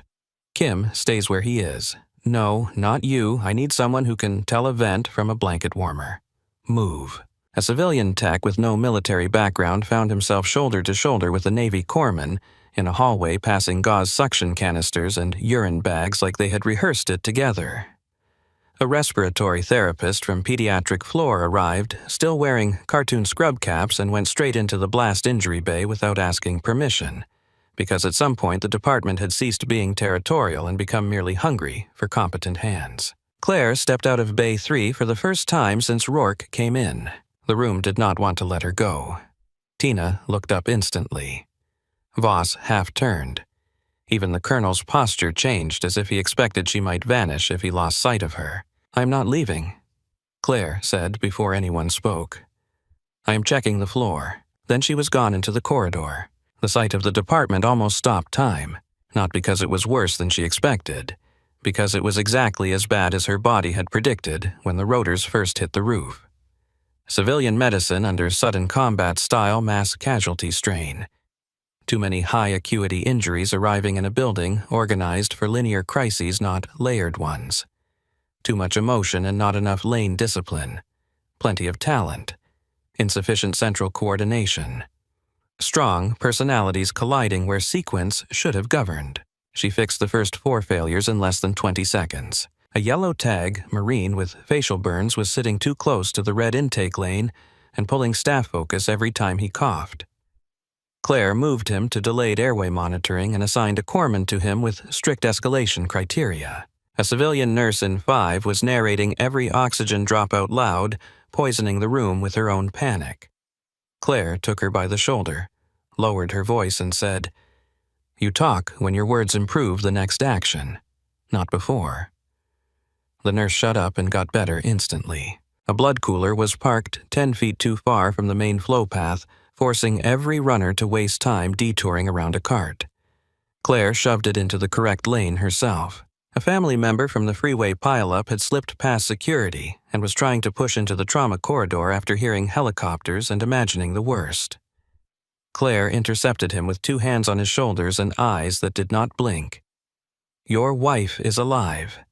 You are blocking a man who is not yet stable. Choose who you want to be." The husband broke into sobs and let security guide him back without another word. That was her real battlefield skill. Not procedures, not even triage. It was the ability to look at chaos and see only sequence. She entered Bay 5 next. The blast lung Marine was young. Too young in the way combat casualties often were, all muscle and unfinished softness around the face that no uniform could hide once the blood loss started. He had a chest tube in place, but the drainage was sluggish and his right side moved as if every breath had to negotiate for permission. A resident was overmanaging his sedation and underreading the actual chest mechanics. Claire watched one breath, then another. "Stop chasing the monitor," she said. "Look at his ribs." The resident blinked. "His saturation is 83, because half the lung is giving up, and you are talking to the machine instead of the body. Roll him 2 inches, not 6, 2. They did. The chest tube coughed dark fluid, and the next breath came less badly. Again, Claire said. Another adjustment, another change. The saturation began to climb. Slowly enough. The nurse in the room looked at Claire as if she had just bent gravity. Claire only checked the dressing tightened one loose connection and moved on. In Bay 6, the code had become one of those scenes hospitals remembered in fragments afterward. Sweat under lights. Chest compressions too loud in the ears. A Marine corpsman counting under his breath. A resident fumbling drug sequence. a monitor showing everyone their own dread in green and red. Claire entered, took one look, and went to the pelvis. "Stop compressions for 3 seconds on my count." The resident recoiled. "We cannot stop. We can stop stupidity." Everybody froze because the sentence had landed with the authority of truth, not ego. Claire looked at the compression provider. 3 seconds. My count. They obeyed. She repositioned the binder, checked for tamponade signs they had missed in the noise, felt the asymmetry in the chest that did not belong to rhythm. Failure alone, and found the actual problem hiding under the more dramatic one. "He is not dead because his heart quit," she said. "He is dead because your mechanics are wrong. Roll the shoulder, lift the hip, now." They did. The next pulse check produced something faint, angry, and real. The room inhaled together. A corpsman near the wall muttered, "Jesus." "No," Claire said, already moving for the needle. "Just pressure." She decompressed the other side this time. Air escaped. The monitor found a rhythm worth arguing with. Not victory, return. Brenda appeared at the doorway exactly as the room started moving again. "We have one OR ready for Rourke in 4 minutes. Another in 10 after that if transport can clear neuro." Claire nodded. "Rourke first. Pelvic crush from 6 seconds if he holds pressure above 60. Brenda wrote it down without question. That was the thing no one in Harbor Ridge would have believed 6 hours earlier. Brenda Pike, who trusted no one else's floor control, was now taking operational sequence from Claire Maddox as naturally as if the hierarchy had always been that way, and the rest of them had only temporarily forgotten it. The colonel intercepted Claire in the corridor between bays. "Outside yellow tag with airway burns is worsening. Medics say edema is climbing. How long since exposure?" 40 minutes. She thought once.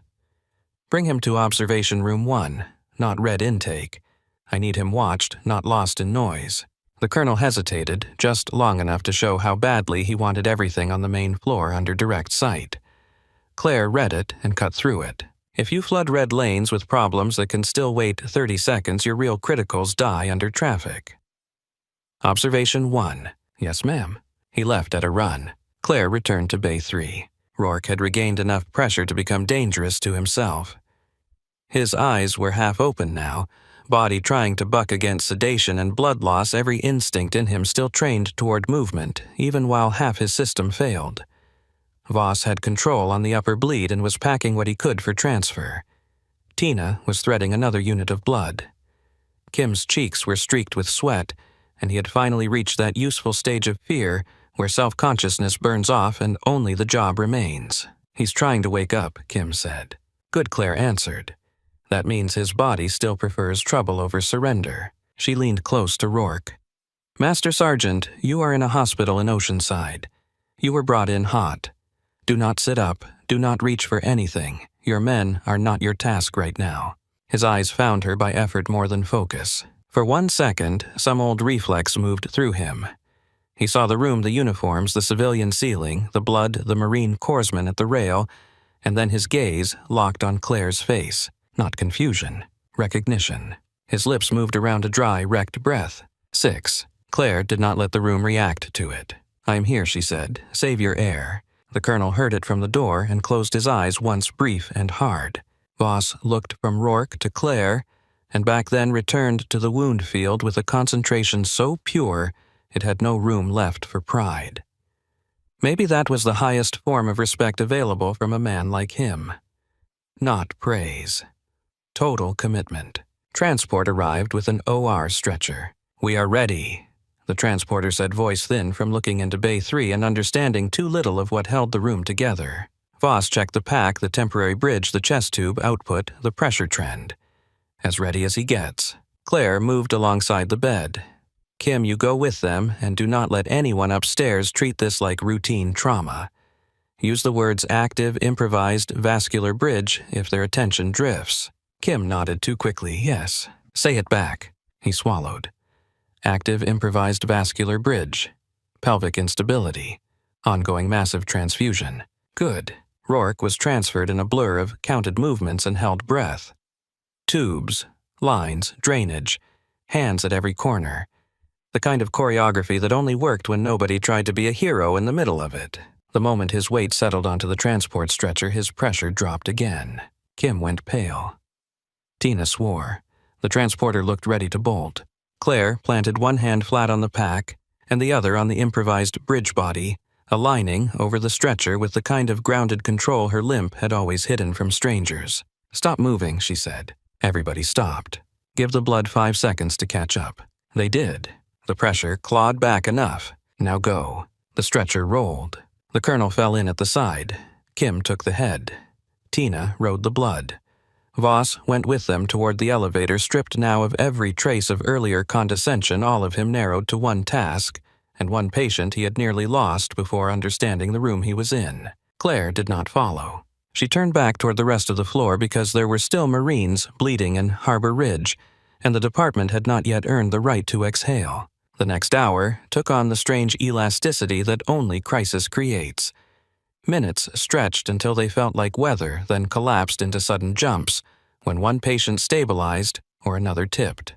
Claire moved through it all with the same measured gait, the same economy, the same refusal to waste motion. Her leg hurt now. Anyone close enough could have seen the strain beginning to creep into the left side after so many pivots and corridor turns. She ignored it with an old veteran's discipline.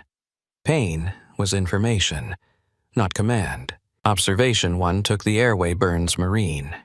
Claire checked the soot in his nostrils, the swelling inside the mouth the way he swallowed around a tightening throat. He was trying to act tougher than his airway, which was a very military mistake and a very human one. What was burning, she asked, while the courseman held a flashlight. Foam insulation, wiring, some fuel residue. Claire nodded. "You are done being brave for a minute." He tried to grin and failed. "Ma'am, I am always brave. You are also getting more swollen by the breath." "Pick which sentence matters." He shut up. She secured early airway management before edema could close the window. The resident assigned to the room looked both impressed and mildly offended at how quickly Claire had made the choice. "You intubate that early. I stay ahead of anatomy when anatomy starts lying." She moved on. The blast lung Marine in Bay 5 finally settled into a rhythm that looked ugly but survivable. Claire adjusted his sedation, rechecked his drainage, and gave the room back to the attending now that they were no longer losing the argument. In Bay 6, the pelvic crush casualty held pressure just long enough to earn his OR run. Brenda got him upstairs on the second opening with a corpsman and a civilian nurse who had stopped thinking of each other as separate categories. The hallway yellow tags began feeding inward in controlled sequence now that the reds were no longer all fighting for the same seconds. Lacerations, fractures, concussion checks, smoke inhalation, puncture wounds. One shoulder dislocation reset against a wall because the man refused to bed until his squad leader was accounted for. Through it all, Claire kept one invisible ledger running in her head. Who had worsened? Who had resources tied up longer than expected? Which staff member was nearing uselessness from overload? Which families needed truthful words before imagination did more damage than medicine? Twice, she stopped nurses from working beyond their own limits.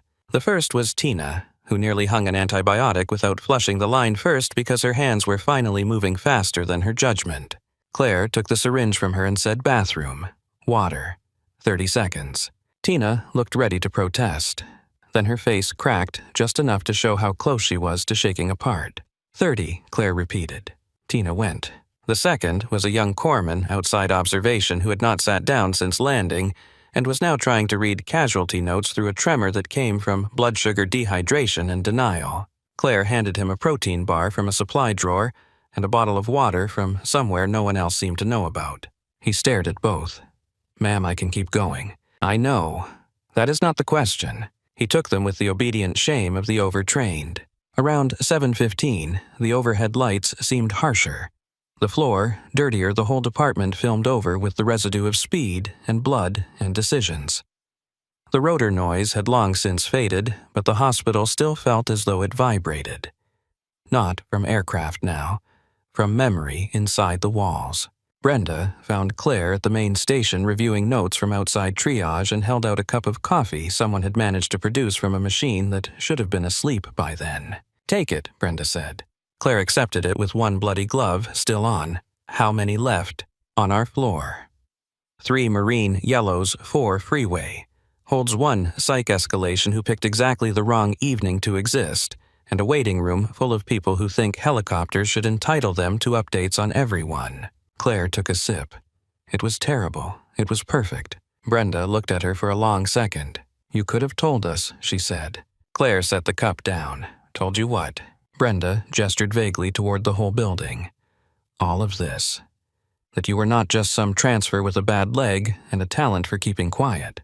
Claire's face did not change. "You had my credentials." Brenda let out one short laugh with no humor in it. "No, we had paperwork. That is not the same thing." A call came in from the OR. Rourke had reached table alive. Temporary bridge intact. Ongoing operative control, no promises yet. Claire only nodded. Brenda watched the nod and shook her head once, not in disbelief anymore, but in dawning shame. "I put you on bed flow. You put me where you thought I fit, and I was wrong." Claire picked up the casualty notes again. "The floor survived your being wrong." Brenda did not answer that. Maybe because it was mercy. Maybe because it was not enough. A young Marine corporal appeared beside the desk, then uniform torn at one sleeve, dust ground into the seams of fresh dressing above one eyebrow, and the posture of someone held together by orders and adrenaline. Claire recognized him from the 4th Litter Team. He had been the one keeping pressure on another casualty during intake. "Ma'am," he said. Claire looked up. "Status." He blinked, then straightened further at the familiar cadence. 3 in surgery. 2 stabilized waiting imaging, 1 transferred to ICU. The boys outside are asking about Rourke. Claire considered him for a second. He was young enough that the word boys was probably still true. "Tell them he reached the table," she said. "Tell them nobody quit in transit, and nobody quits in recovery either." The corporal swallowed hard. "Yes, ma'am." He hesitated. Claire waited. "They knew your call sign on the bird," he said quietly. When the colonel said this grid had Guardian 6, the whole cabin changed. Something shifted near the station.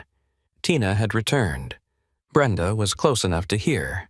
So were 2 civilian nurses, 1 corpsman, and a clerk pretending not to listen. Claire asked, only, did they keep pressure where they were supposed to? "Yes, ma'am." Then that is what mattered. The corporal nodded and left. No one at the station spoke for a moment. Then the psych patient in room 9 began screaming obscenities at a security officer, and Harbor Ridge returned for one brief, absurd interval to its regular programming. The contrast was almost enough to make Tina laugh. Instead, she covered her mouth with one hand and kept moving. Hours layered. The yellow tags were treated, reassessed, splinted, sutured, scanned, hydrated, observed. The freeway victim settled into admission surgery queues or discharge plans, depending on the verdict of their bodies. Families were updated in fragments. Floors upstairs absorbed the overflow 1 bed at a time.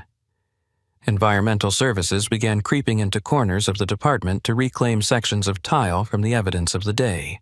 Claire finally sat for 40 seconds on an overturned supply bin near the med room while waiting for pharmacy to stop being impossible about a replacement order. Her leg throbbed with deep, hot insistence, now each pulse a reminder that old injuries kept score, whether acknowledged or not. She pressed one hand briefly to the outside of her thigh, not to soothe it, just to measure. Dr. Lerner found her there. He had been called in halfway through the surge to support upstairs and had clearly gotten the broad outline from the wreckage left below. He looked at the blood on the floor, the Marines in various states of being alive, and then at Claire with the mild expression of a man whose suspicions had not surprised him nearly as much as they had everyone else. "So," he said. Claire looked up.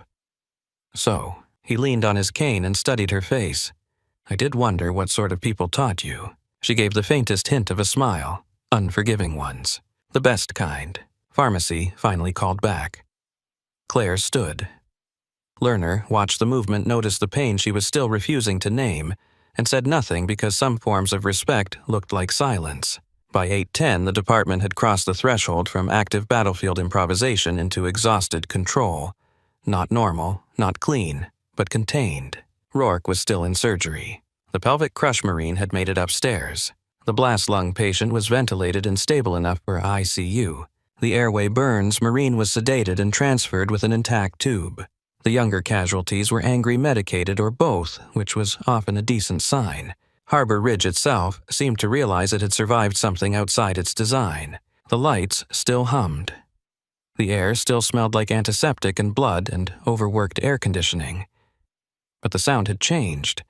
The earlier edge of collapse was gone. In its place sat the low, professional murmur of people who had been tested hard enough to stop performing and start working honestly. Claire stood once more at the center station and looked at the board. For the first time in hours, every red tag had a destination. Not all safe, not all saved, but placed. That mattered. Voss returned from upstairs just after 8:20, surgical cap hanging loose at the back of his neck, scrub top, marked with fresh evidence of the OR. He looked older by several years and quieter by even more. When he reached the station, he did not announce himself. He just stood there until Claire turned. "Rourke is still open," he said. But the bridge held long enough for Vascular to get control. Claire absorbed that, then nodded. Voss looked at her as if he had intended to say more and found none of the prepared language usable.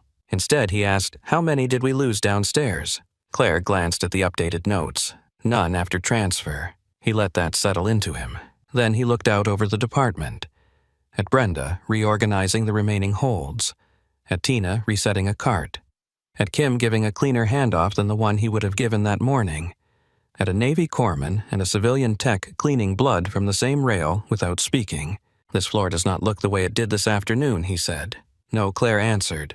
He nodded once. Good. That was as close to wonder as Ethan Voss knew how to sound. The last red tag moved out of the emergency department at 8:37. Not on a helicopter. Not with sirens.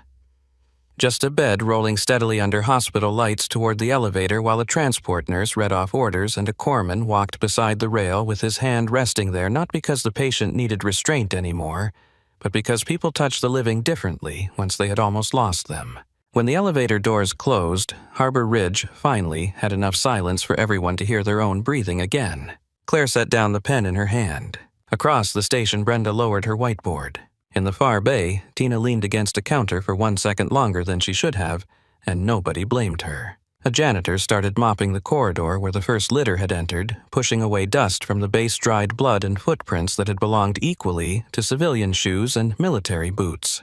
The floor had not gone back to ordinary. It had gone past it.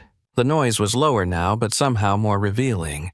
Without the crush of immediate catastrophe, every leftover sound stood on its own. The squeak of a mop wheel turning in a blood-stained corridor. The soft rattle of emptied IV bags in a red bin. A printer feeding out labels no one was rushing to grab. A man coughing in observation 1.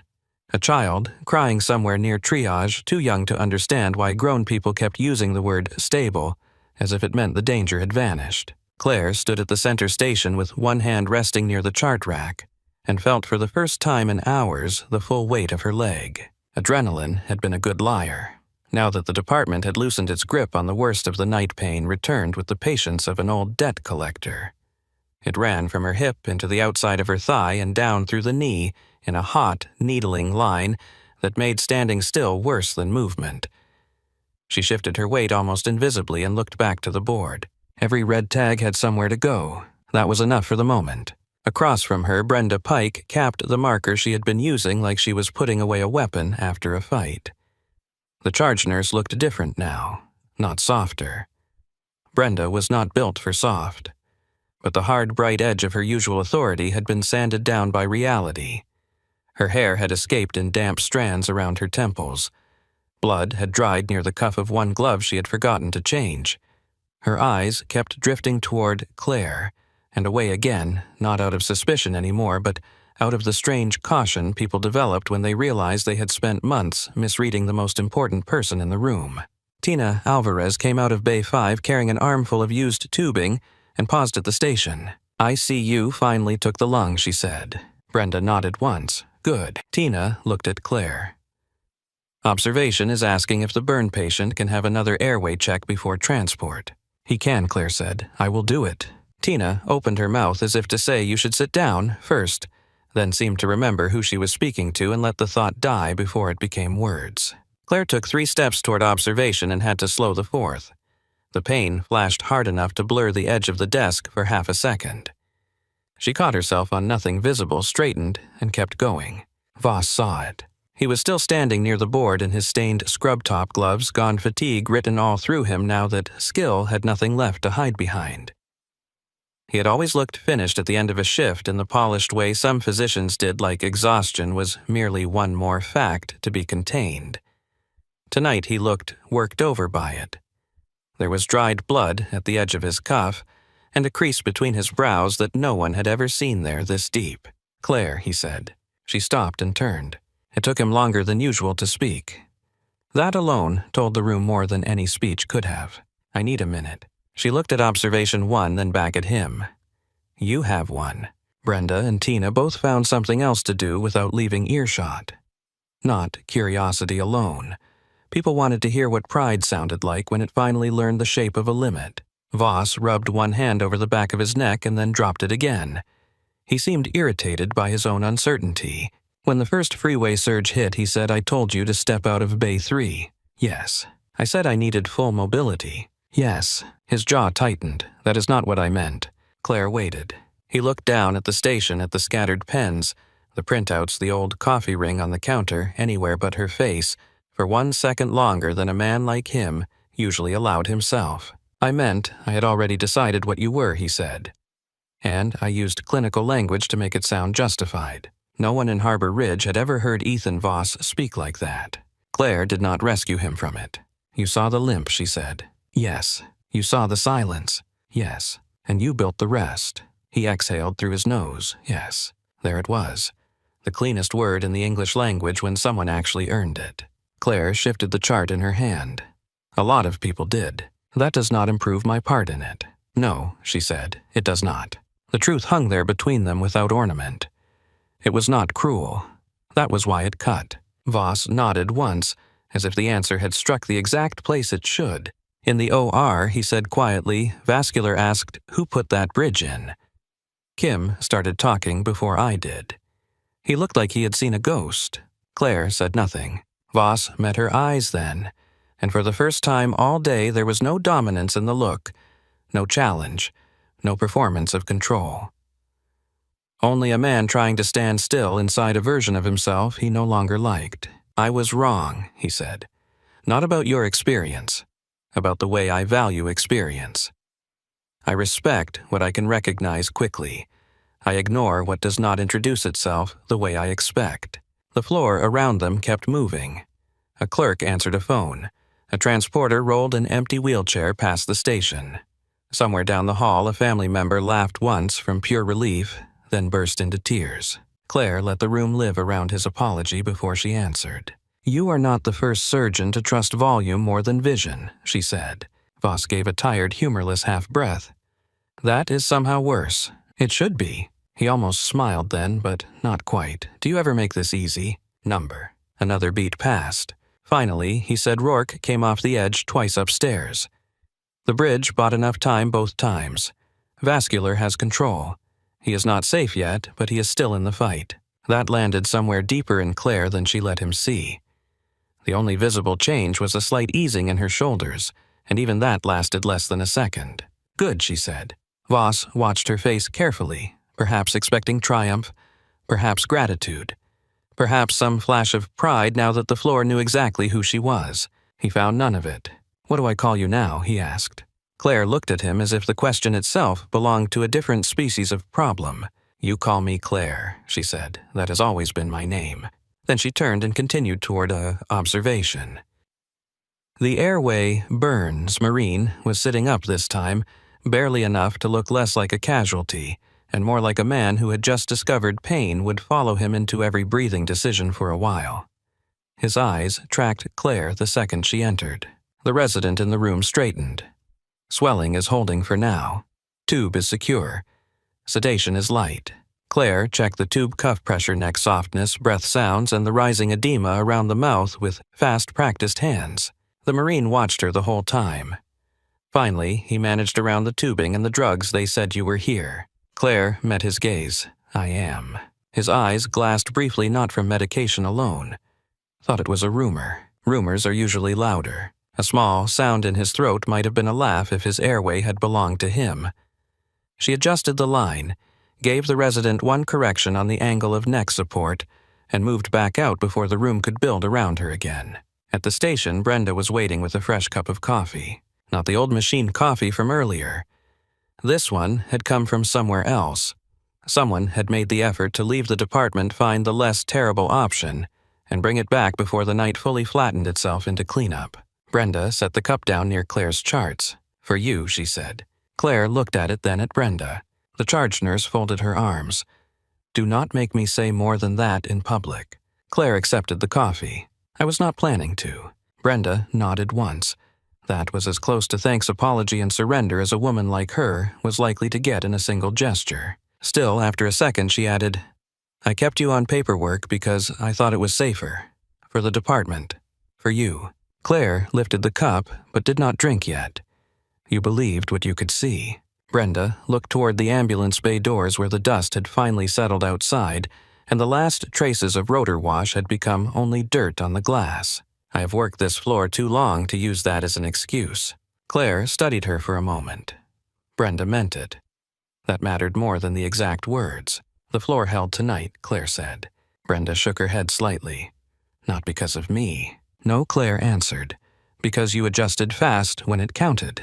Brenda stared at her as if the mercy in that sentence was almost harder to accept than blame would have been. Then she cleared her throat, looked down at the board, and went back to work because that was the only language either of them fully trusted. The next half hour passed in the quiet labor that followed violence. Claire checked the remaining Marine casualties one by one. A fractured wrist reset cleanly. A concussion that would need overnight observation. A leg wound cleaned and repacked. A shoulder dislocation reduced after the patient finally accepted the medication he had refused twice out of stubborn loyalty to the idea that pain made him useful. She moved through each room the same way she had always moved through Harbor Ridge. No grand entrance.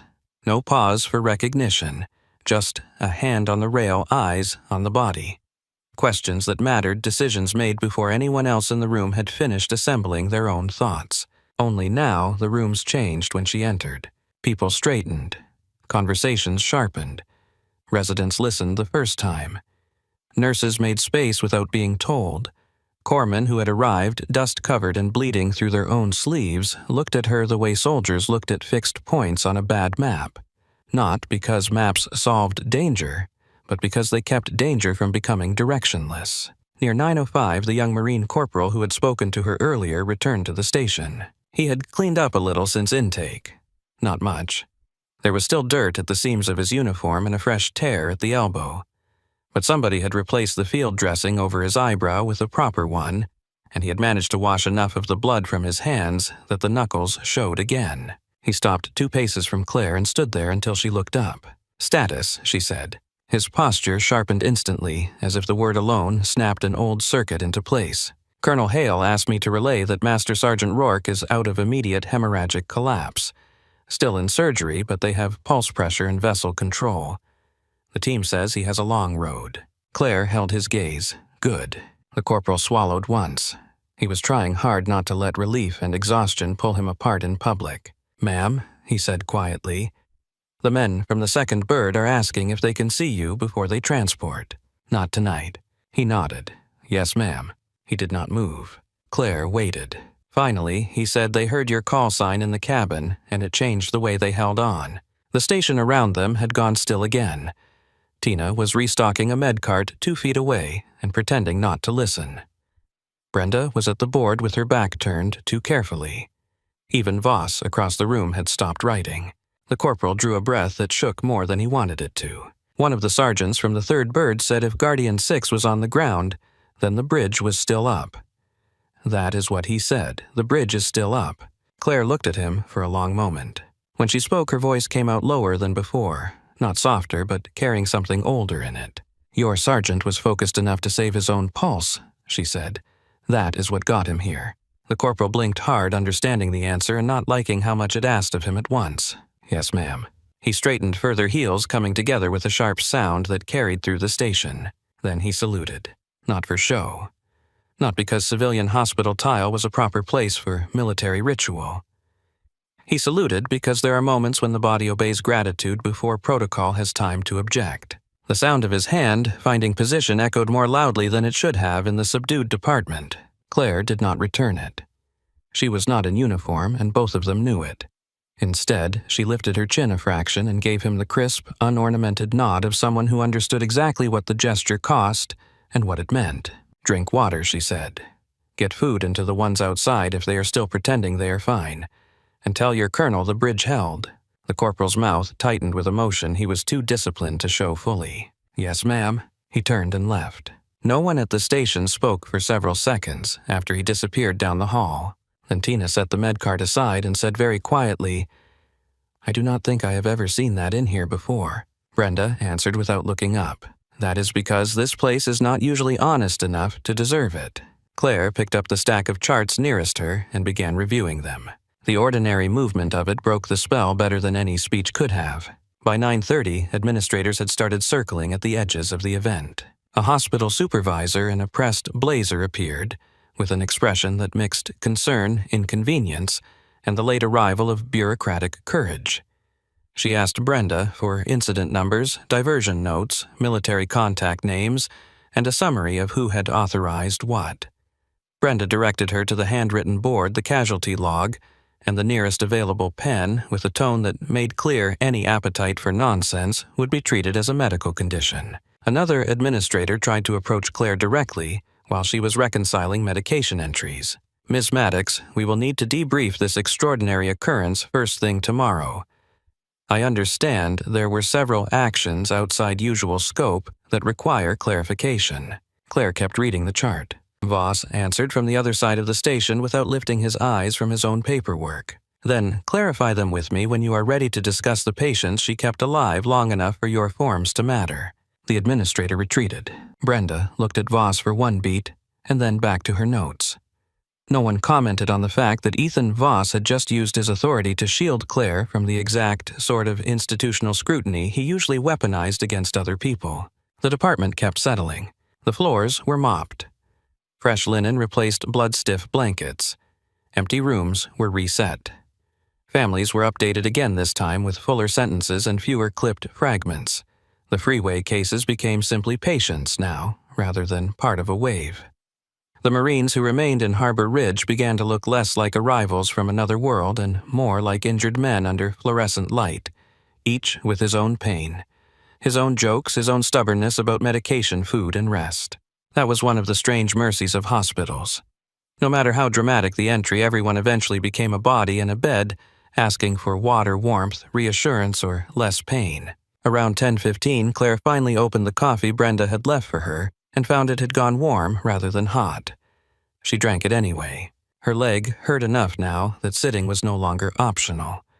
She lowered herself onto the stool at the station with slow control and began finishing the backlog she had been assigned hours earlier. The same insurance forms, medication reconciliations, and bed transfer notes that had been waiting when the helicopters came down. Tina saw the stack in her hands and let out a disbelieving laugh. "You are really doing those now?" Claire looked up. "They still need doing." Tina shook her head, smiling despite the exhaustion. "You save half the building and go right back to paperwork." Claire signed one line, turned the page, and answered without irony. Patients hate administrative delays almost as much as bleeding. Tina laughed harder at that, a short raw burst that made two other nurses glance over and then smile despite themselves. The sound loosened something in the department. Not celebration, just release. Brenda came over with the transfer log and stood beside Claire for a moment before setting it down. "We can reassign that," she said. Claire kept writing. "You can, but right now you need your floor reset before midnight." Brenda gave a small nod. "I do." She hesitated. "If administration asks for a full report on your background," she said, "what exactly am I allowed to tell them?" Claire capped her pen. "Tell them I am licensed, credentialed, and on shift at 7 tomorrow if the world behaves itself." "That is not much." "It is enough." Brenda's mouth twitched.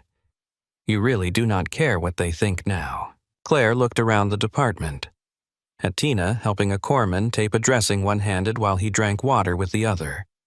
At Kim on the phone giving an unexpectedly clean handoff to ICU. At Voss standing in a hallway speaking to a freeway family with a level of patience no one had ever accused him of possessing in abundance. At the janitor polishing the last dusty boot prints from the corridor where the Marines had entered. "I care what the floor learned," she said. "The rest is paperwork." Brenda actually smiled, then tired and brief and real. The shift ended slowly because shifts after nights like this always did. People trickled out rather than left. They finished one more chart, one more room, reset, one more wound, check, one more call, upstairs. Nobody quite trusted the quiet enough to hand it fully to the next team. Just before 11, a call came down from surgery. Rourke was out of the OR and headed to ICU, intubated, critical, alive. Claire listened, thanked the caller, and hung up. She did not announce it. She simply wrote the update in the log. But somehow the news moved anyway, passing from one person to another in that soft ripple good news made in hard places. Tina heard it and pressed a hand briefly to the counter. Brenda closed her eyes once. Voss looked across the station at Claire and gave a single nod that held more respect than words would have. When Claire finally gathered her things, the department noticed. She did not carry much. Her watch, her folded notes, a badge clipped back to her pocket. The same plain bag she had brought in with nothing on it that would tell strangers what kind of rooms she had survived before Harbor Ridge. As she walked toward the employee corridor, her limp sounded clearly again on the tile. Only now the sound had changed in every ear that heard it. Staff stepped aside without being asked. A resident who had once spoken over her in rounds stopped mid-sentence and moved out of her path. A transporter paused his empty bed against the wall. Tina gave her a look that held equal parts awe and affection. Brenda raised 2 fingers from the station in a gesture that was almost military in its economy. Voss stood near Bay 3, the room where he had first pushed her out, and watched her pass without trying to stop her. Claire moved through them all with the same measured gait she had always had. No victory lap, no speech, no claim on the narrative of the night. Just a woman leaving a shift after doing her job. At the end of the corridor, she paused by the glass doors that looked out toward the darkened lot. The helicopters were gone. The auxiliary triage lights had been taken down. Only a few security lamps remained, throwing long, pale bars across concrete still marked by dust tire tracks, and the faint circles where heavy aircraft had pressed wind into the evening. For a moment, she stood there with one hand on the door bar and let the silence outside meet the silence she carried. Then she went out into the California night. Behind her, Harbor Ridge kept breathing.